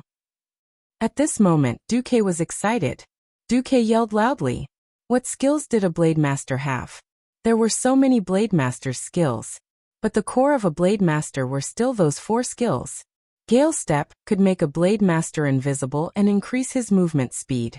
If a Blade Master attacked a target while invisible, it would cause additional damage and reveal himself. This was much more powerful than a thief's invisibility. Mirror Image could create an illusion of a Blade Master to confuse the opponent and eliminate all unfavorable magic effects. Critical Strike could increase the probability of a Blade Master dealing more damage when attacking. Needless to say, Blade Storm, the rapidly rotating blades could easily injure all enemy ground troops in the vicinity, and also made the Sword Saint immune to magic. Any one of these 4 skills could bring great help to Duque. For a moment, great ambition surged into Duque's heart. Fight tycoons. Distribute land. Oh no. It should be fight the boss. Rob his mother. At this moment, Duque's mind was unprecedentedly focused, completely from the greed in his heart, from the desire for power, and from the anger of being killed. It was a very magical and very strange slight distortion of the mind. He didn't even notice that a few things flashed in the system notification. Detected greed. In the 7 major sins activated. You have developed a strong greed for something. Due to your human nature, exploding state. Greed. Change from a negative soul state to a positive soul state. Transforming in progress. You have obtained temporary special abilities, plunder, and luck. Plunder. You can obtain more spoils of war from the enemies you kill. Note. This can be beyond the concept of physics. Luck. Even living enemies can become your luck, because they are your potential for advancement. When luck is activated, you will get a higher chance of critical hits and better item drops. Duque didn't notice, he really didn't notice. He only knew that his magic had been activated. Just as the Blade Masters ended their Blade Storm, the Blade Masters were activated. A large amount of water elemental energy rushed into Duque's ice barrier, and with the help of rapid avalanche, the place where the Sword Saints were standing was turned into a giant ice ball that was held up by dozens of ice pillars. A translucent ice film sealed off all entrances and exits. Inside, the temperature was dropping rapidly. At the same time, a huge clockwise snowstorm swept up everything inside. The Sword Saints were so depressed that they vomited blood. Of all times, the enemy had unleashed it. That unreasonable ice tornado did not seem like something a sky wizard could do. It was a morning star, no, a radiant moon. They weren't strong in terms of freezing air. The problem was that Duque had placed a large number of palm-sized round ice flakes in the barrier. In terms of freezing air, it was not considered strong, but the problem was that Duque had placed a large number of palm-sized round ice shards inside the barrier, and under the sweeping of the ice storm, these ice shards all became the most lethal blades, crazily cutting their bodies. Under normal circumstances, the Blade Masters could have used all sorts of methods to avoid the attack before the spell was formed. However, Duque just had to wait for them to finish casting their ultimate spells. If it were any other enemy, they could have used Gale Steps to escape. But where could they run to now? Because they were weak, they were sucked into the ice storm and lost control of their own bodies. A Sword Saint was definitely an elite among the Beastmen. Compared to other Beastmen, a Sword Saint's attack power, speed, and agility were all maximized. Chopping down trees and boulders would only require 1 slash. In comparison, their defense and vitality were at the level of an ordinary human. After casting their ultimate spells, the Blade Master was even weaker than an ordinary human. The ice blades continuously created wounds on their bodies. Very soon, the first Blade Master lost his life. The second, the third, the leading Blade Master's eyes were bloodshot, and he let out a ferocious roar. Loktar Ogre. Even though he was weak, even though his arms were sore and limp, even though every time he swung his blade, he still attacked. Relying on his physique that was stronger than the other Sword Saints, he suddenly stepped on a piece of ice that was already floating in the air. Using the seemingly insignificant reaction force, he shot out of the ice shield's range like a falling meteor. Only you must die? There were countless bloodstains on the Blademaster's face. The wounds caused by the sharp ice blades were already covered with frost. Before he broke through the barrier, the ice blades cut his face again and again. The wounds on his chest were already disorderly, like a piece of rotten meat that was about to be chopped up. There was only a small section of the red flag left on his back. Only the long blade was still astonishingly bright. Only the remaining blood-red eye was surging with endless fighting spirit. Duque raised his head and calmly stared at the Blademaster who risked his life to launch a fatal attack on him. Duque suddenly admired him. Not everyone had the courage to enter the enemy's rear and kill the enemy's leader. Not everyone had the courage to launch a suicidal charge against the enemy when there was still a chance to escape. If he had chosen to escape, perhaps Duque might not have been able to catch him. But after seeing his brother die in battle, he chose to die together with Duque. He was a hero. Unfortunately, the enemy's hero was my enemy's enemy. Flames were not fatal to the Fireblade clan. Duque's ice circuit had been used up in the huge ice storm, so the only thing left was arcane spells. No longer caring about hiding, the 108 hands of magic formed a huge cloister. One end was the Blademaster leader, and the other end was Duque. If he wanted to kill his way to Duque, he had to use the arcane blast from these hands of magic. The dense barrage completely exceeded the limits of what the Blademaster leader could withstand. In less than a tenth of a second, the Blademaster leader was turned into a sieve and fell heavily.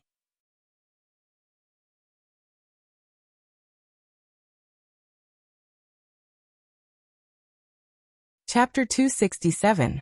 However, the Sword Saint leader was not dead yet. He fell to the ground, and blood flowed out from all the wounds on his body. Soon, the already red floor was dyed red. He raised his head and opened his remaining eye. He opened his mouth with 3 broken fangs. Human mage, the one you killed is the chieftain of the Fireblade clan, Dar Triple Bloodblade.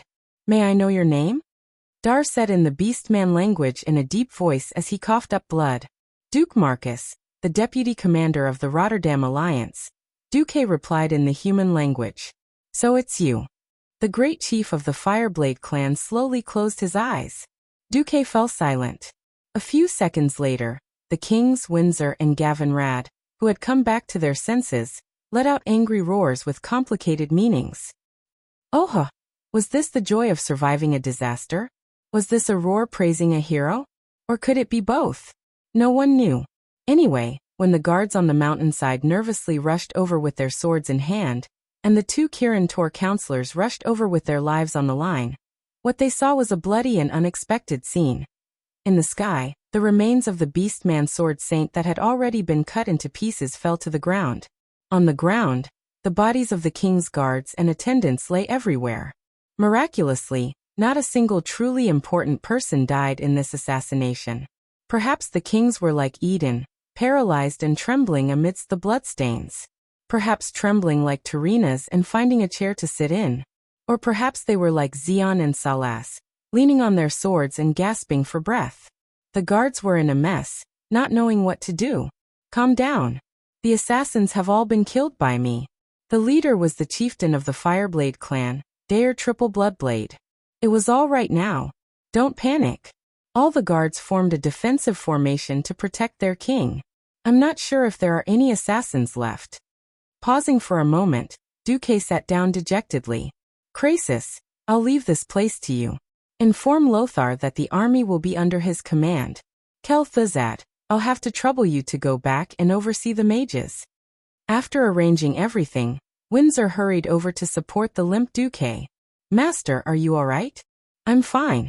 I'm just a little exhausted. Those sword saints are not easy to deal with. Are you hurt? Gavin Rad's face was burning. Just now he couldn't do anything. Under divine protection, he could not use any weapons. He might be able to use the holy light to heal the kings, but the problem was that if the kings were killed instantly, his holy light would be useless. No. It's just that my magic circuits are a bit messed up. I'll be fine after some rest. Duque looked weak on the outside, but he was so happy that he wanted to jump up and shout. Yours truly is rich. Yours truly is rich. Yours truly is rich. There was no reason for it. It was because of the few paragraphs in the system prompt. Congratulations, host.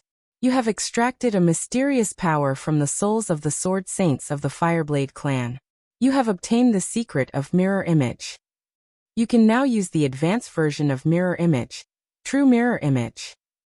Your temporary special abilities, Plunder and Luck, have come into play. You have extracted the true essence of Blade Storm from the soul of Dar Triple Bloodblade.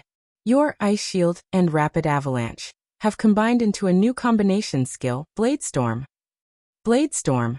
This is the magical version of the Blade Storm. You can condense the cold aura into countless sharp and frightening blades, slowing down and cutting all enemies within the range of the storm into pieces. The power will increase as your ice circuit is strengthened. However, this is a very extreme magic. As a price, your fully activated ice circuit will be overloaded for a short period of time. You will not be able to use any ice magic for the next 3 days. What is this? This is clearly a killer weapon. Whoosh. I hate that I don't have a high-level ice circuit. Otherwise, the power of this move would be many, many times greater. Thinking of this, Duque felt a little resentful again. The Sun King's arcane fire circuit was indeed amazing, but the problem was that there was no ice magic. Duque rummaged through Mediva's lair for a long time, but he couldn't find an advanced mode for practicing the ice circuit. Involuntarily, Duque thought of Frost Grandpa Antonidas. Antonidas was proficient in all 3 elements, but he preferred to use water and ice magic. Just by looking at his insane number of water elemental summoning spells, one could tell how powerful his ice circuit was. But it doesn't seem to be easy.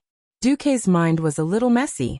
When he came back to his senses, the entire South Shore, no, the entire Hillsbrad Hills were boiling. We won. Long live Anduin Lothar. Long live Duke Marcus. The huge sound waves formed wave after wave of angry waves, wantonly attacking everyone's eardrums. From the northernmost refugee camp, to the gathering place of the reserve troops, to the vicinity of the headquarters, to the 2 hills that had just experienced a bloody battle, to the beach, and even to the battleship that was on the sea. Everyone raised their fists or weapons high in the air. Long spears were like a forest, and swords were like the sea. Thousands of wills converged into one sentence. Long live the Alliance, whose tears were flying, who was venting their sorrow. The orcs, who had thought that they were invincible, were finally beaten into the hell of losers under the united efforts of the 7 major human kingdoms. Their corpses were thousands of miles away. Those ugly and ferocious faces were stiff, because they had lost their lives. Those huge and frightening bodies covered the entire ground of South Shore, the entire beach, and half of the sea.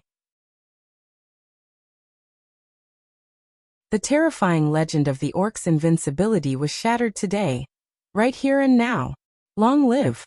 The cheers of thousands of soldiers and civilians were like a tsunami, soaring into the sky. Long live! The loud cheers seemed to have brought the entire human world back to the past. Under the banner of Thoradin the Great, everyone was united, and they were invincible. The 4 human kings walked over, and this time, they did not shake hands but hugged. If not for Duque, they would have all died under the blades of the Fireblade clan, and their noble lives would have become the new legend of the Fireblade clan. Unfortunately, it was because there was no if that the alliance could continue. Old Tarinas patted Duque's back and whispered, I owe you one. If Stormwind is unable to restore your kingdom, come to me. I can lend you 100,000 soldiers. Wherever you conquer, that will be your territory. Thank you, Your Majesty Menethil. If that day really comes, I will ask you for this favor.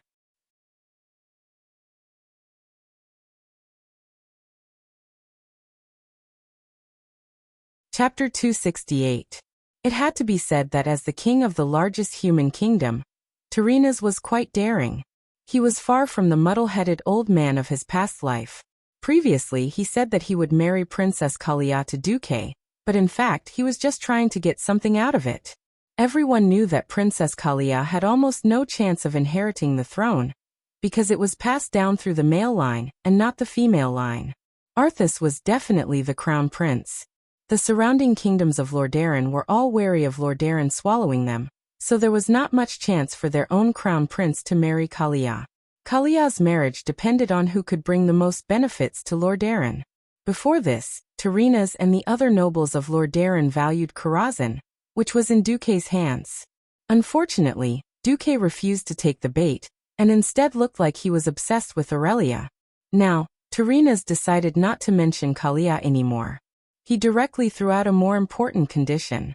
To be honest, if not for the fact that he knew that Lord Darren was likely to die, Duque might have really agreed. Now it was better to take care of the tribe. If he did not defeat the orcs, all the land and status would be fake. The other three kings were naturally not as rich as Tarina's. Of course, Duque had saved their lives, so they naturally knew how to behave. They all said that they would send gifts once they returned to the kingdom. Hehe. That's more like it.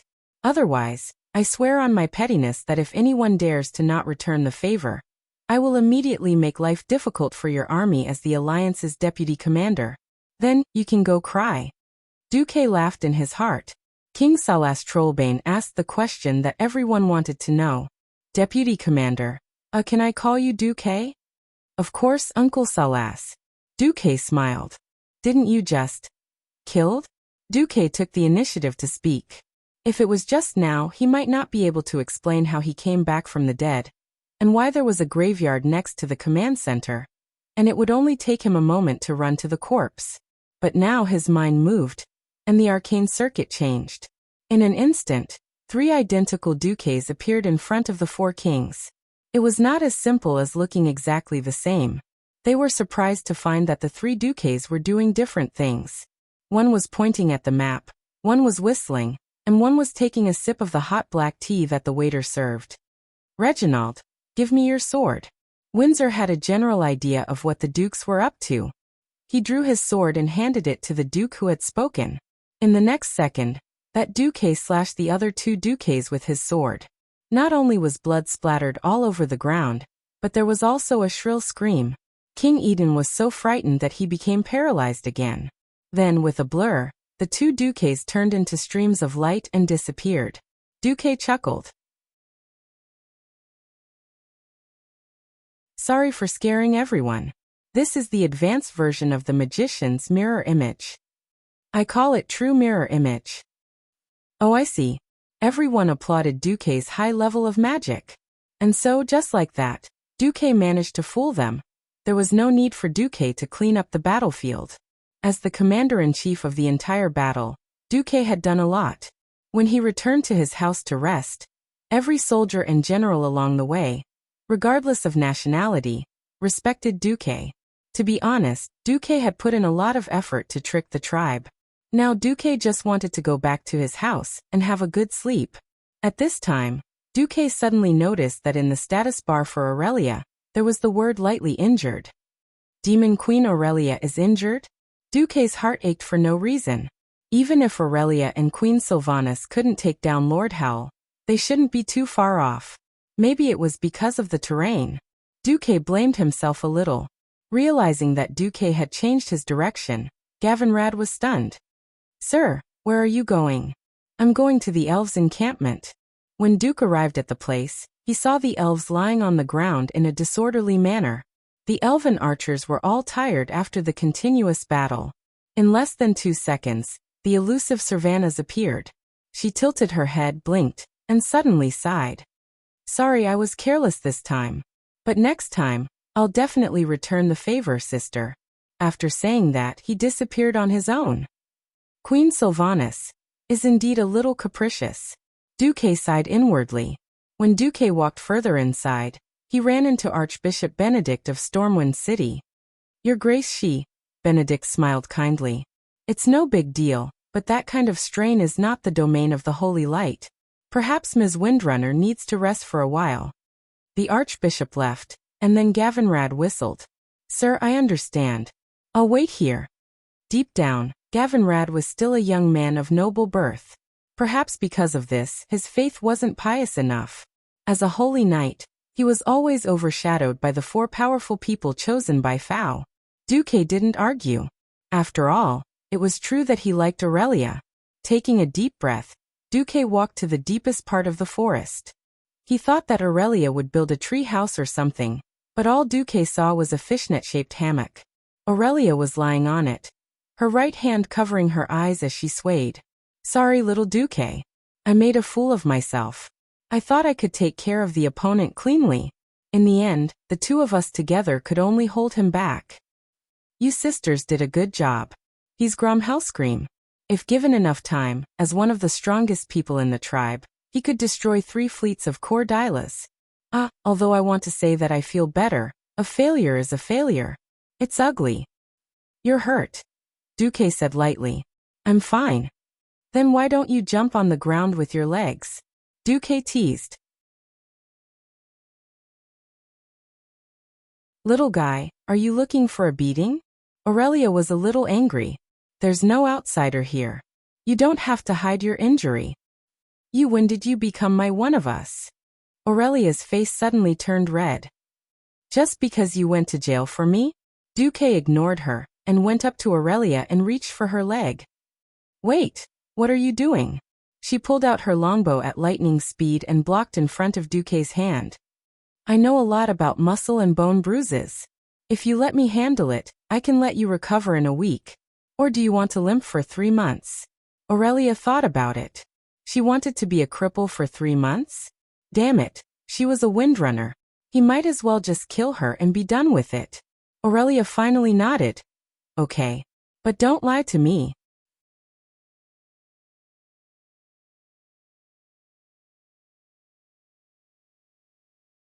Chapter 269. Aurelia didn't want to believe Miracle Doctor Do at all. When she was fighting with Grom, she could endure the pain with her willpower. But after the battle, she found that she was in terrible pain. What was worse was that she had forgotten how long it had been since she returned empty-handed. After fighting for so long, there wasn't a single decent prey. Those orcs killed on the beach were no different from rabbits on an outing to her. It was rare to see a decent one, but she couldn't take it down. As the heroine of the Troll War and the eldest sister of the Windrunner family, Aurelia couldn't bear to see her 4th brother silently kill 3 figures. Hearing that the internal tribes wouldn't attack South Shore in the short term, Aurelia was prepared to go to Soderbridge to kill. But the pain in her leg made her realize that if she went with her injury, she would probably kneel if she met someone as ruthless as Grom Hellscream. Unfortunately, the traditional healing skills of the High Elves and the holy light of humans couldn't do anything to her injury. As a last resort, she could only let Miracle Doctor Do try. Aurelia had already made up her mind. If Miracle Doctor Do was actually Quack Doctor Do, then she wouldn't care if he was the deputy chief of the Alliance or the Hand of God of South Shore. She would make his face feel the same pain as hers. For the time being, it seemed that Miracle Doctor Do was very professional. Without moving closer, Miracle Doctor Do asked, "Which part of your leg hurts, and how does it hurt?" Aurelia jumped down on one leg. Her posture was so light that it was almost impossible to tell that she was injured. But from the slight frown on her face, it could be seen that the Great Demon King was in a bit of pain. Sitting on a shiny rock, the Great Demon King stretched out her right leg and took off her knee-high boots, revealing a smooth and beautiful leg. Aurelia's leg shape was really beautiful. Unlike most High Elves' slender legs, her legs were slightly rounder than her brethren's. Perhaps in the eyes of many male compatriots, Savannah's slender and straight legs were the pinnacle of orgasm. But as an old racer who had watched 10 terabytes of racing movies, Miracle Doctor Do thought that these legs were the best. This was what attracted Duque the most. Duque didn't pounce on her. Idiot. If he really did that, he would be instantly killed. Duque had no doubt about this. A minute later, Queen Shi, who was wandering outside the forest, suddenly pricked up her ears.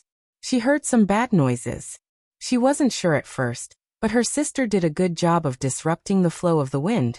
In just a few seconds, the flow of the wind became chaotic. It was obvious that her elder sister had lost control of the wind.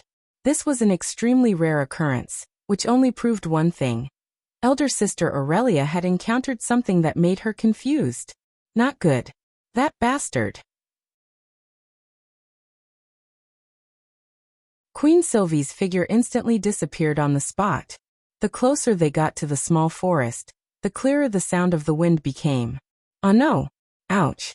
It hurts. Duque, you bastard. You lied to me. Queen Sylvie could recognize Aurelia's voice even if she turned into ashes. No, only the first one was especially painful. I'll be ready in a minute. This was obviously the little bastard's voice. His soothing voice was full of bewitchment. Really? Oh, bastard, it still hurts, stop. I'm going to kill you. I'm really going to kill you. Can't you be gentle? Then, I'll slow down? It's much better now. I knew it. Servanas couldn't bear it anymore. She instantly passed the paladin who was guarding outside the small forest and rushed in like lightning. The short sword at her waist popped into her hand, revealing a fierce edge. Duque, you bastard! What did you do to my sister? Servanas regretted it a little as soon as she finished drinking. What came into view was a rather awkward scene. Aurelia was blushing and lying on a round stone, while Duque was holding Aurelia's right foot and his right hand was pressing on her forefoot. Although their thighs were in a split position, it was a little, very ambiguous. At least their clothes were intact. Looking at Queen Servana's sword, Duque was dumbfounded. Aurelia reacted quickly and pointed at her calf. Sister, look, the bulge here is gone. Duque is actually. Now it was Servanas's turn to blush. I made a mistake. I'm sorry. The next moment, her whole body turned into a green stream of light and instantly disappeared. Demon Queen Aurelia glared at Duque. Put down my foot. The treatment isn't over yet. If you let go now, your tendons will shrink back. Aurelia blushed and gritted her teeth. Hurry up. Yes. Back to 3 minutes ago. Duque asked Aurelia where it hurt. My knee and here. Aurelia pointed at her calf, where there was an obvious bulge. Duque was embarrassed. This, sister, you haven't tried it for so long. Cramps? Cramps? What is cramps? Demon Queen Aurelia, who had never been defeated in thousands of years, was as cute as a little girl at the moment. You've never tried it when you're exhausted and very tired, and then accidentally, the tendons here contracted violently and curled up into a ball. I've never tried it. I can kill hundreds of trolls without taking a breather. Duque was speechless. Then, Duque gently touched the Demon Queen's knee and asked her what she did when she got hurt. Duque was confident. Cruciate ligament strain and cramps. The rarest thing is that you didn't pull your tendons back after having cramps for so long. Cruciate ligament strain. Before Duque traveled to this world, many soccer players suffered from this kind of injury. It was either because the frequency of the leg movement was too high, and the ligaments could not bear the load, or because they were too tired, causing the two cruciate ligaments in the knee to strain. Of course, there was a more serious injury in the same position called cruciate ligament tear. That would require surgery. As a member of the High Elf Ranger family, the Windrunner family was really gifted in terms of physical fitness. Perhaps if she hadn't met an opponent like Master Roar, Aurelia would never have hurt her knee. In fact, after the Holy Light treatment, the strain had basically recovered. The Holy Light itself would promote the healing of the wound. After Duque used the system elf to scan it carefully and make sure that it was fine, he helped Aurelia stretch her tendons. A normal human's tendons were a little short. A 90-degree spread of the leg and a forward roll of the foot was enough. The problem was that the Demon Queen's tendons were quite soft and long. It took a full 150 degrees to pull the sore spot. As a result, he had just forced the Demon Queen to stretch her tendons when Queen Sylvie arrived with her sword. Duque was dumbfounded.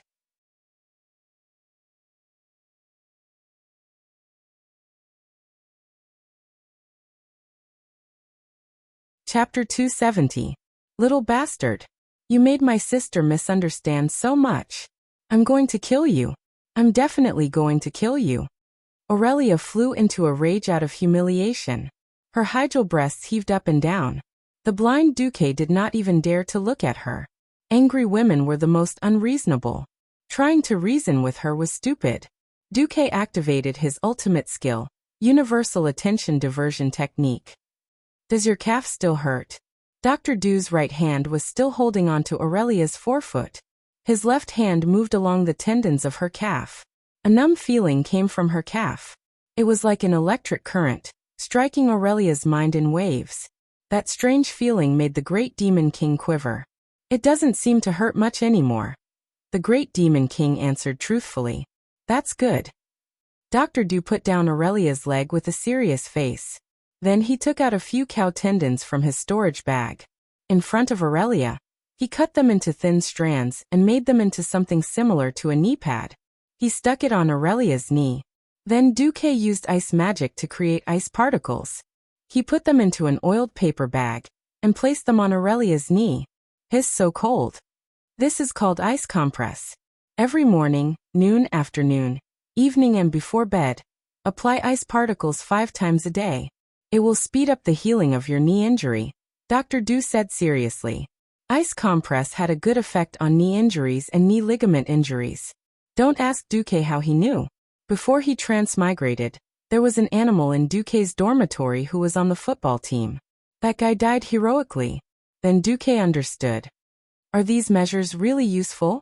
Aurelia hesitated. Dr. Du revealed a sincere smile. Persist for 3 days. If there's no effect, you're welcome to use a knife to chop me. After Dr. Du finished his treatment, he left in a carefree manner. Aurelia sat on the big rock in a daze for a long time before she suddenly came to her senses. Hey, I seemed to be angry just now. What was I angry about? When the ice melted and the numbness passed, she moved her legs and found that the pain in her knees had lessened a lot. Windrunner specialized in agility. Unlike those orc warriors who were used to taking hits head-on and shouting, "Scars are the orcs' metals," they were very clear and sensitive to every change in their bodies. Even if she didn't want to admit it, Aurelia had to admit that her injuries had indeed lightened a lot. Then, in the afternoon, a problem arose. It was November. Even though it was already autumn, where could she find ice? There were no mages to make ice. The only place with ice was the Atlank Mountains over 100 kilometers away.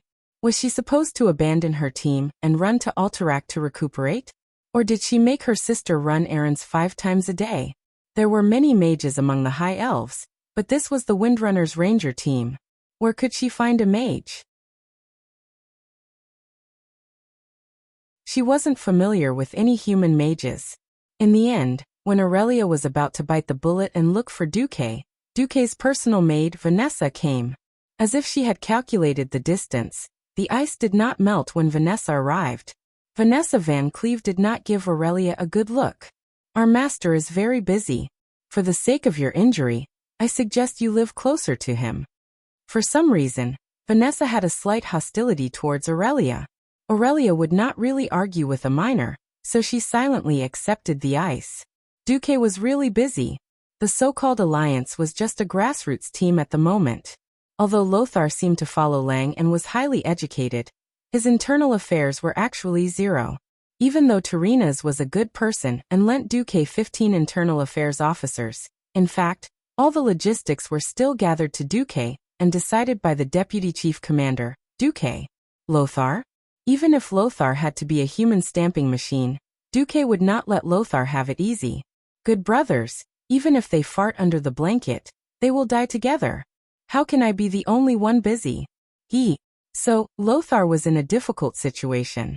Apart from stamping, he was also sent by Duque to various legions to visit the wounded and the families of the dead.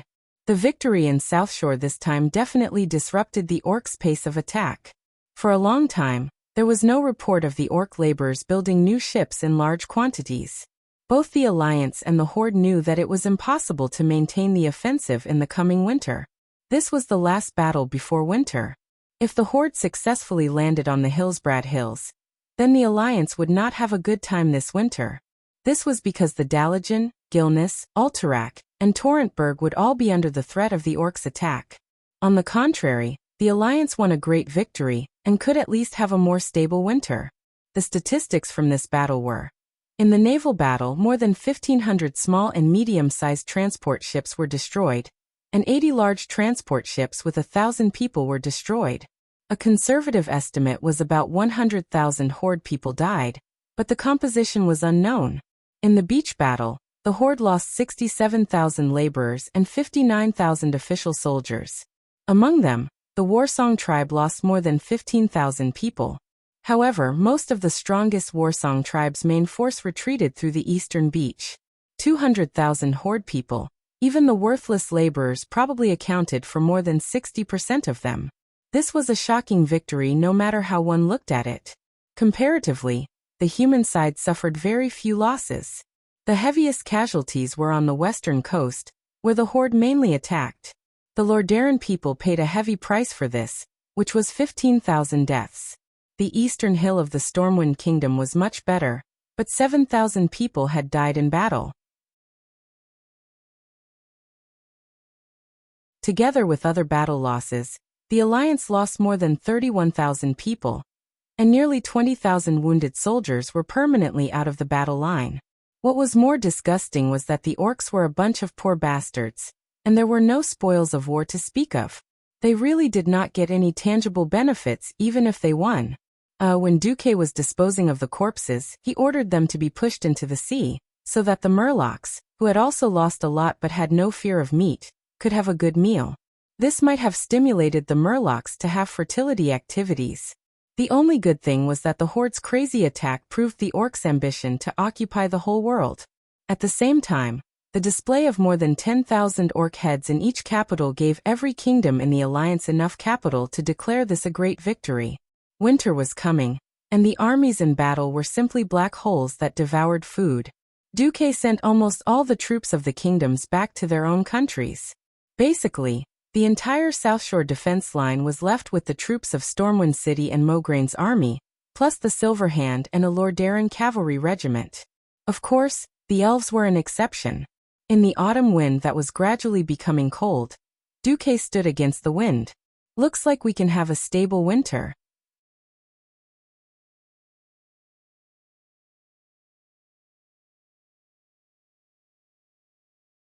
Chapter 271. It was an autumn night at the end of November. Lying on a self-made beach chair, Duque looked up at the starry Azeroth sky and was speechless for a long time. This was a starry sky that was completely different from Earth's. As a child in a big city, he had never seen such a beautiful starry sky. He remembered that even at night, the stars in the sky were mostly dim. Stars of the 0 class were the brightest, and stars of the 6th class and above were almost invisible to the naked eye. In a city surrounded by exhaust gas and atmospheric pollutants, stars of at least the 3rd class could be seen. The starry sky of Azeroth was clean and clear. Although the constellations written by Earthlings based on Earth's position were completely useless here. The stars shone brightly here, and it was beautiful. The stars twinkled. Some starlight went out, and some new stars lit up, like lights in the mortal world. There was a small balcony on the roof of the wooden house that Duke had ordered people to build for him. There was only enough space for a single bed. This was originally Duke's private space, but unfortunately, half of it had been occupied by the Great Demon King. At first, Aurelia only came to get ice for her feet, but later she became more casual. In particular, the iced okra made by Duque with wasabi sauce became one of the Great Demon King's favorites. A strange and natural taste. This was Aurelia's evaluation of the novel food of the transmigrator. Aurelia looked up at the starry sky. Under the moonlight, her beautiful face seemed to sparkle. The brilliance of the stars and the moon outlined the charming arc of her face, shining on her ivory-white skin, and finally, it seemed that all the starlight gathered into her emerald green eyes. She looked at the starry sky, a little fascinated. Ah! It seems that it feels good to look at the starry sky from a place other than Kuel Salis, Aurelia exclaimed. Although he wanted to complain that it was not the same starry sky, Duque finally changed his words. Don't you need to go back in winter? Aurelia combed her bright blonde hair. It's been thousands of years. I'm used to the scenery of my hometown. It's not bad to go out for a few years occasionally. Unless the Sun King or the Parliament gives the order to give up the covenant with Thoradin the Great, I'll have to play outside for at least a few years. The elves, who possessed eternal lifespans, were truly indifferent to the concept of time. It was no wonder that they had always kept their distance from short-lived races. However, if the general trend of history did not change, it would not be long before the elves lost their eternal lives. Duque did not dare to guarantee anything. The River of Fate had long been shattered by Duque. Due to his interference in fate, if the First Orc War ended with the fall of Stormwind City, it would at least be in line with the historical ending. Now, in this World War II, Duque felt that he had lost most of his prophetic abilities. Even though he had threatened the Barov family that the horde would land from the hinterlands, the Barov family did not believe him.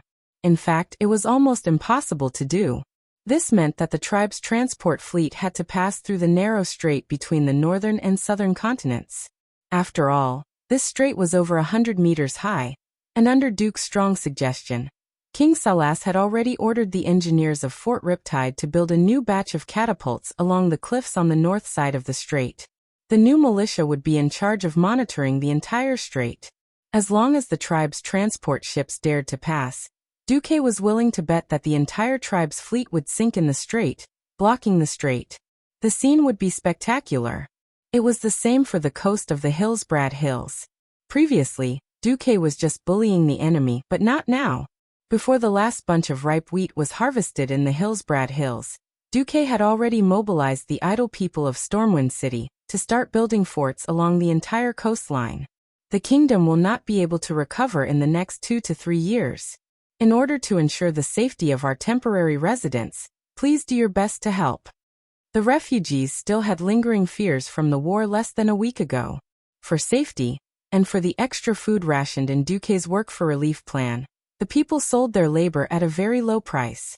Under the command of Naga, the Murlocs were building wooden stakes in the shallow waters of the entire coast, greatly reducing the area that could be landed. Moreover, Duque's Murlocs had begun to set up camp in the shallow waters of the western side of Tangarok. After this winter, if the tribe dared to attack again, they would have to face a line of defense that was as hard as a meat grinder. Hey, which direction will the tribe attack from next? Aurelia asked Duque. To be honest, I don't know. In principle, I have already blocked all 3 possible directions of attack. Oh, unless the tribe builds their ships from the Swamp of Sorrows in the southwest of the southern continent more than 2,000 nautical miles away. As long as they set off from the wetlands opposite South Shore, they can either attack South Shore, cross the strait and Solder Bridge. The last route is to go west around the cape opposite Gilness, and then north to the North Stream coast or the South Stream coast. These 3 routes must be paved with the blood of the orcs. Why can't they conquer the sea route more than 2,000 nautical miles away? Aurelia asked. Because Duque deliberately kept her in suspense. He took out a piece of okra from the ice bucket, dipped it in soy sauce and wasabi, and was about to put it in his mouth. Who knew that Aurelia would come to snatch the okra? Well, her cherry lips bit down on Duque's hand. Originally, Duque vowed to die rather than submit, but when the great demon king snatched the food, Mount Hygel happened to swing in front of Duque's eyes unconsciously, and then Mr. Okra died in battle. Ugh, you have big breasts, you're ruthless. Aurelia, the cute girl, did not seem to realize how lethal her action was to a little boy who was about to lose his Kirin arm. She even raised her nose proudly. Hee hee. Because of what? Because there's a giant whirlpool in the west of the southern continent. Not to mention the orc ships, even the ships of Kul Tiras would have sunk. Duke was a little stunned as he answered. Does that mean that the horde can't even find a place to land? If the horde doesn't mind setting off from the Gulf of Paladin in the wetlands and being bled all the way to the South Stream coast, they can still land. But how effective it will be is another matter. Duque had completely lost his foresight on how the horde would land.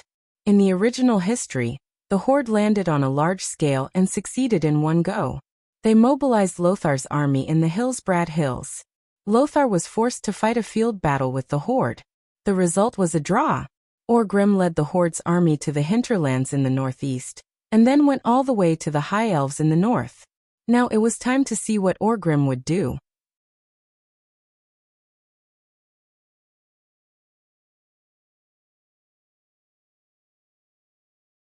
Chapter 272. Orgrim was annoyed.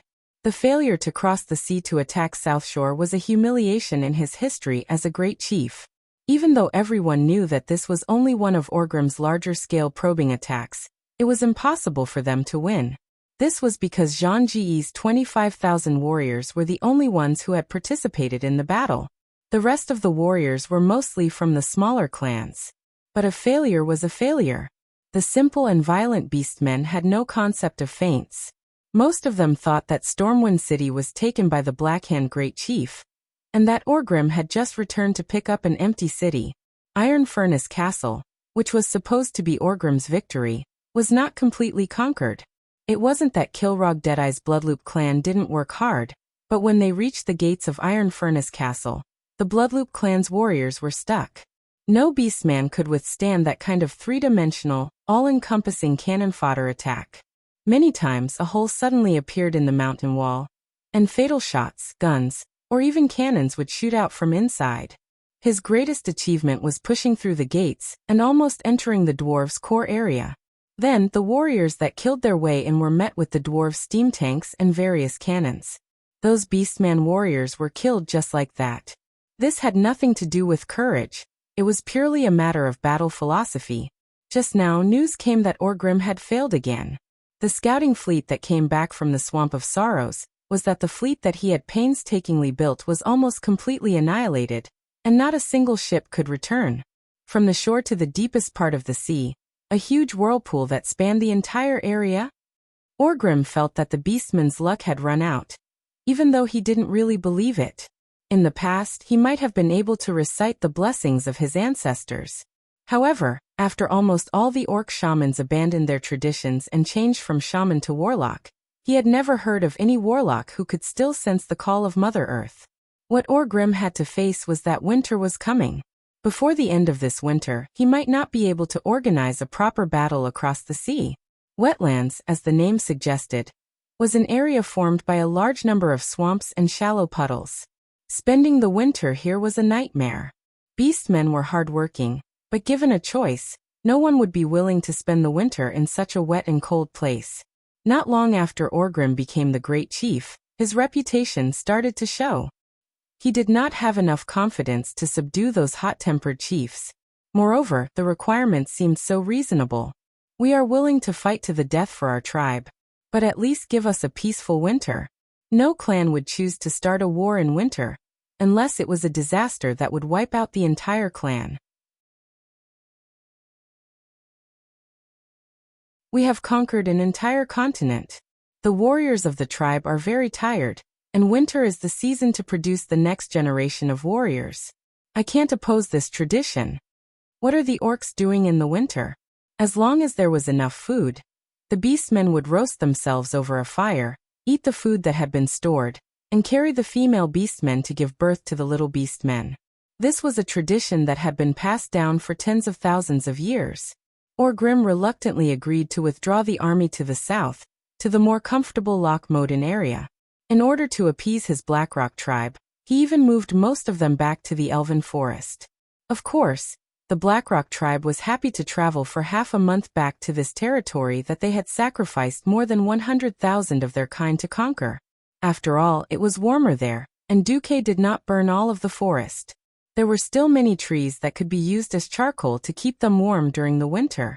Orgrim's only consolation was that his new assistant, the chief of the Dragonmaw tribe and shaman Zulucid, brought him that news, as well as his biggest worry, Gul'dan was injured. He went to see Gul'dan yesterday. The former ruler of the tribe was not in good condition. Apologies, chief. The humans have a very powerful mage. Even though I heavily injured him, I won't be able to work for the tribe for a long time. As he spoke, Gul'dan's breath was weak, and his shoulder was completely covered in ice. Or rather, half of his body was stuck in a block of ice. Orgrim squinted his eyes. He had seen human ice magic before, but this was the first time he had seen such a terrifying one. An icicle had pierced through Gul'dan's shoulder. With the wound as the center, there was a terrifying cold energy that didn't dissipate. Orgrim roughly used Hammer of Destruction to smash away half of the ice, but it was useless. The ice seemed to be like a slime that could grow infinitely, and in just a few seconds, it returned to its original state.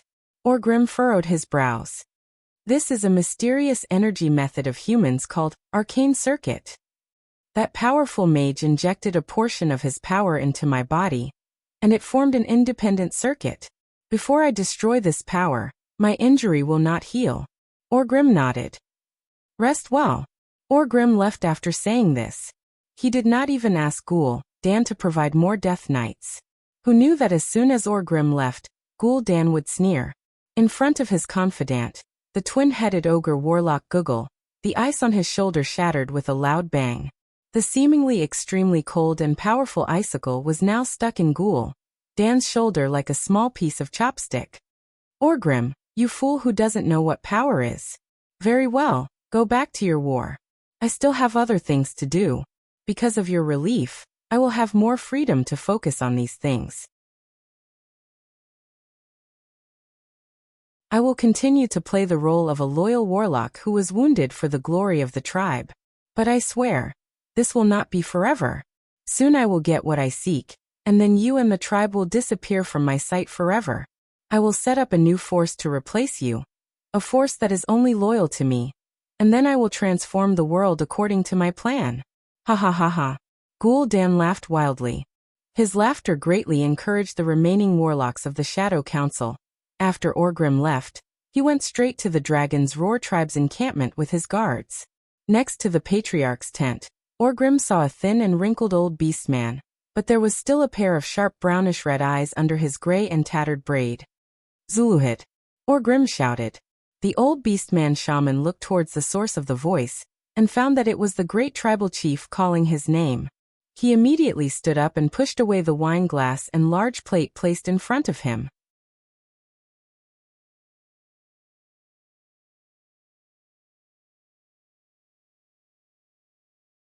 Chapter 273. Doomhammer. Unlike Gul'dan's humility, Zulud didn't bow, and Orgrim didn't mind either. After all, Zulud was a tribal chief, the leader of the Dragonmaw tribe. He was also a shaman, the only shaman who accompanied his tribe after coming to this world. Furthermore, Orgrim felt more comfortable talking to a typical beastman like him. It was because of the shaman's strange prophecy, or rather, the things he could provide that Orgrim was very interested in. How's that going? Doomhammer didn't bother with pleasantries, and directly took the wine cup Zulud handed over. The wine inside was very good, and the human blood that flowed into the cup made it even more delicious. It's done. Great chief. Zulud opened his smelly mouth, and let out a smile that seemed like a declaration of victory. Take me to see it. Now. Immediately. Orgrim couldn't wait any longer. Of the two attacks, one was a complete defeat, and the other was a complete failure. Orgrim deeply felt the bottleneck of the beastmen.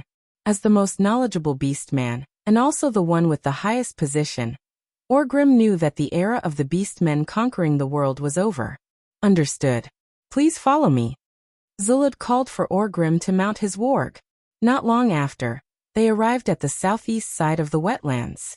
This place was called Grimbader, as the dwarves called it. It used to be a dwarven stronghold, but now it belonged to the Dragonmaw tribe. While the rooms in the dwarven stronghold were large enough for the dwarves, it wasn't friendly to most of the beastmen. Zulud had most of his tribesmen who had nothing better to do expand this place. The stronghold was well equipped, and it was built inside the mountains, making it easy to defend. This was very important because there was a killing machine here that could break through the damned defenses of the humans.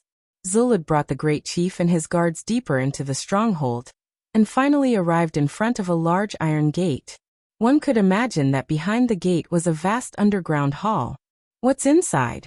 You told me a few weeks ago that you sensed an incomparably powerful mysterious force that could change the entire situation. Is this thing inside now? Yes, my great chieftain. I hope the thing inside has that value. Do you know? Zuluhid, for the sake of that illusory image of yours, I sent you 30,000 elite orcs as a search team and 100,000 laborers as excavators. If it weren't for you, I would have gone all out to attack South Shore. Now, if you disappoint me, I don't mind showing you the wrath of the great chief. Orgrim raised the hammer of destruction in his hand and made a threatening declaration. You won't be disappointed, great chief. Zuluhid wrinkled his nose and revealed a rough smile. At this moment, one of Orgrim's guards tried to touch the handle of the gate. Wait. The Dragonmaw tribe's chief issued a stern warning. He took out a strange thing from a large bag on his waist. It was a huge and ordinary-looking golden disc. He raised the disc high up in the air. I am the master of Demon Soul. and I order you to appear in the name of my master, guardian. It was hard to tell if Zuluhid was using the shaman's power or not. In any case, in the eyes of the great tribal chief and the dozens of orc guards, they could only see countless sparks surging from the huge iron gate, gathering into a figure in the void in front of the iron gate. The figure gradually became clearer. It was a tall and strong humanoid figure wearing unfamiliar bone armor. Its top looked like a demon's skull that had lost its skin and flesh, but it was burning with flames. Its eyes were balls of black flames. This strange existence floated in front of them. It was as tall as the orcs, but it looked sluggish. It emitted an indescribable power and a sense of vigilance. We want to go in, Zulud said as he raised the demon's soul in front of him and pointed at Orgrim and his guards. He was telling it that we included those creatures. The strange existence nodded, turned into countless sparks again, and disappeared in front of the gate. The Dragonmaw tribe's chief nodded to his great chief, indicating that they could enter. What will happen if we barge in? Orgrim asked. A very bad. That time, a messenger came with your message. He didn't wait for me to remove the guard before rushing in. Then that guard appeared out of nowhere and grabbed that idiot's head with its huge, burning hand. Then, that idiot's head turned to ash. Orgrim could almost imagine a huge flaming claw grabbing the careless beastman's head, flames coming out of his orifices. A few seconds later, the beastman stopped screaming, and his body went limp as his head turned into a pile of ash. Fortunately, Zuluhid was a pure orc, and not a schemer like Gul'dan who made Orgrim uncomfortable all day long. Fortunately, Gul'dan was heavily injured. The huge iron gate opened with a squeak. Inside, there were dozens of heavy metal chains that had been heated red by the high temperature, and were attached to the wall. Oddly enough, Orgrim thought that he would see a gigantic creature cramming the entire cave. In the end, at the end of the magical chain that got thinner and thinner as it got closer to the center of the room, was a human female? From the point of view of the entrance, her face was pressed against the ground, and she was lying on her side with her head facing the innermost part of the cave. She was wearing a crimson-red gauntlet and leggings with golden edges, and a sexy bikini battle armor. As a woman, she was very beautiful. She had a head of fiery red hair, and a body that was incomparably seductive in the eyes of humans. He didn't know if it was because of comfort or despair, but Orgrim could clearly feel that she was actually awake, but she was lying there just like that. Orgrim was enraged.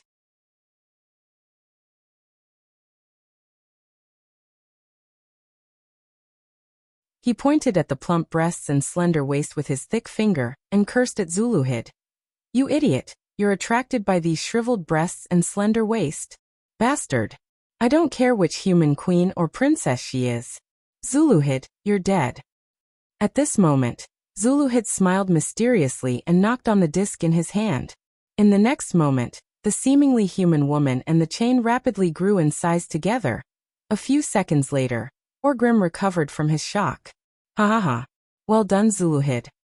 You're tuning in to the Lime's Wuxia Whispers YouTube channel. We're so grateful for your support, and don't forget to subscribe to join us on this incredible journey through captivating stories. Your generosity through donations truly makes a world of difference, as it's the primary source of revenue that allows me to expand and enhance this channel for you. Thank you from the bottom of my heart for being a part of this adventure.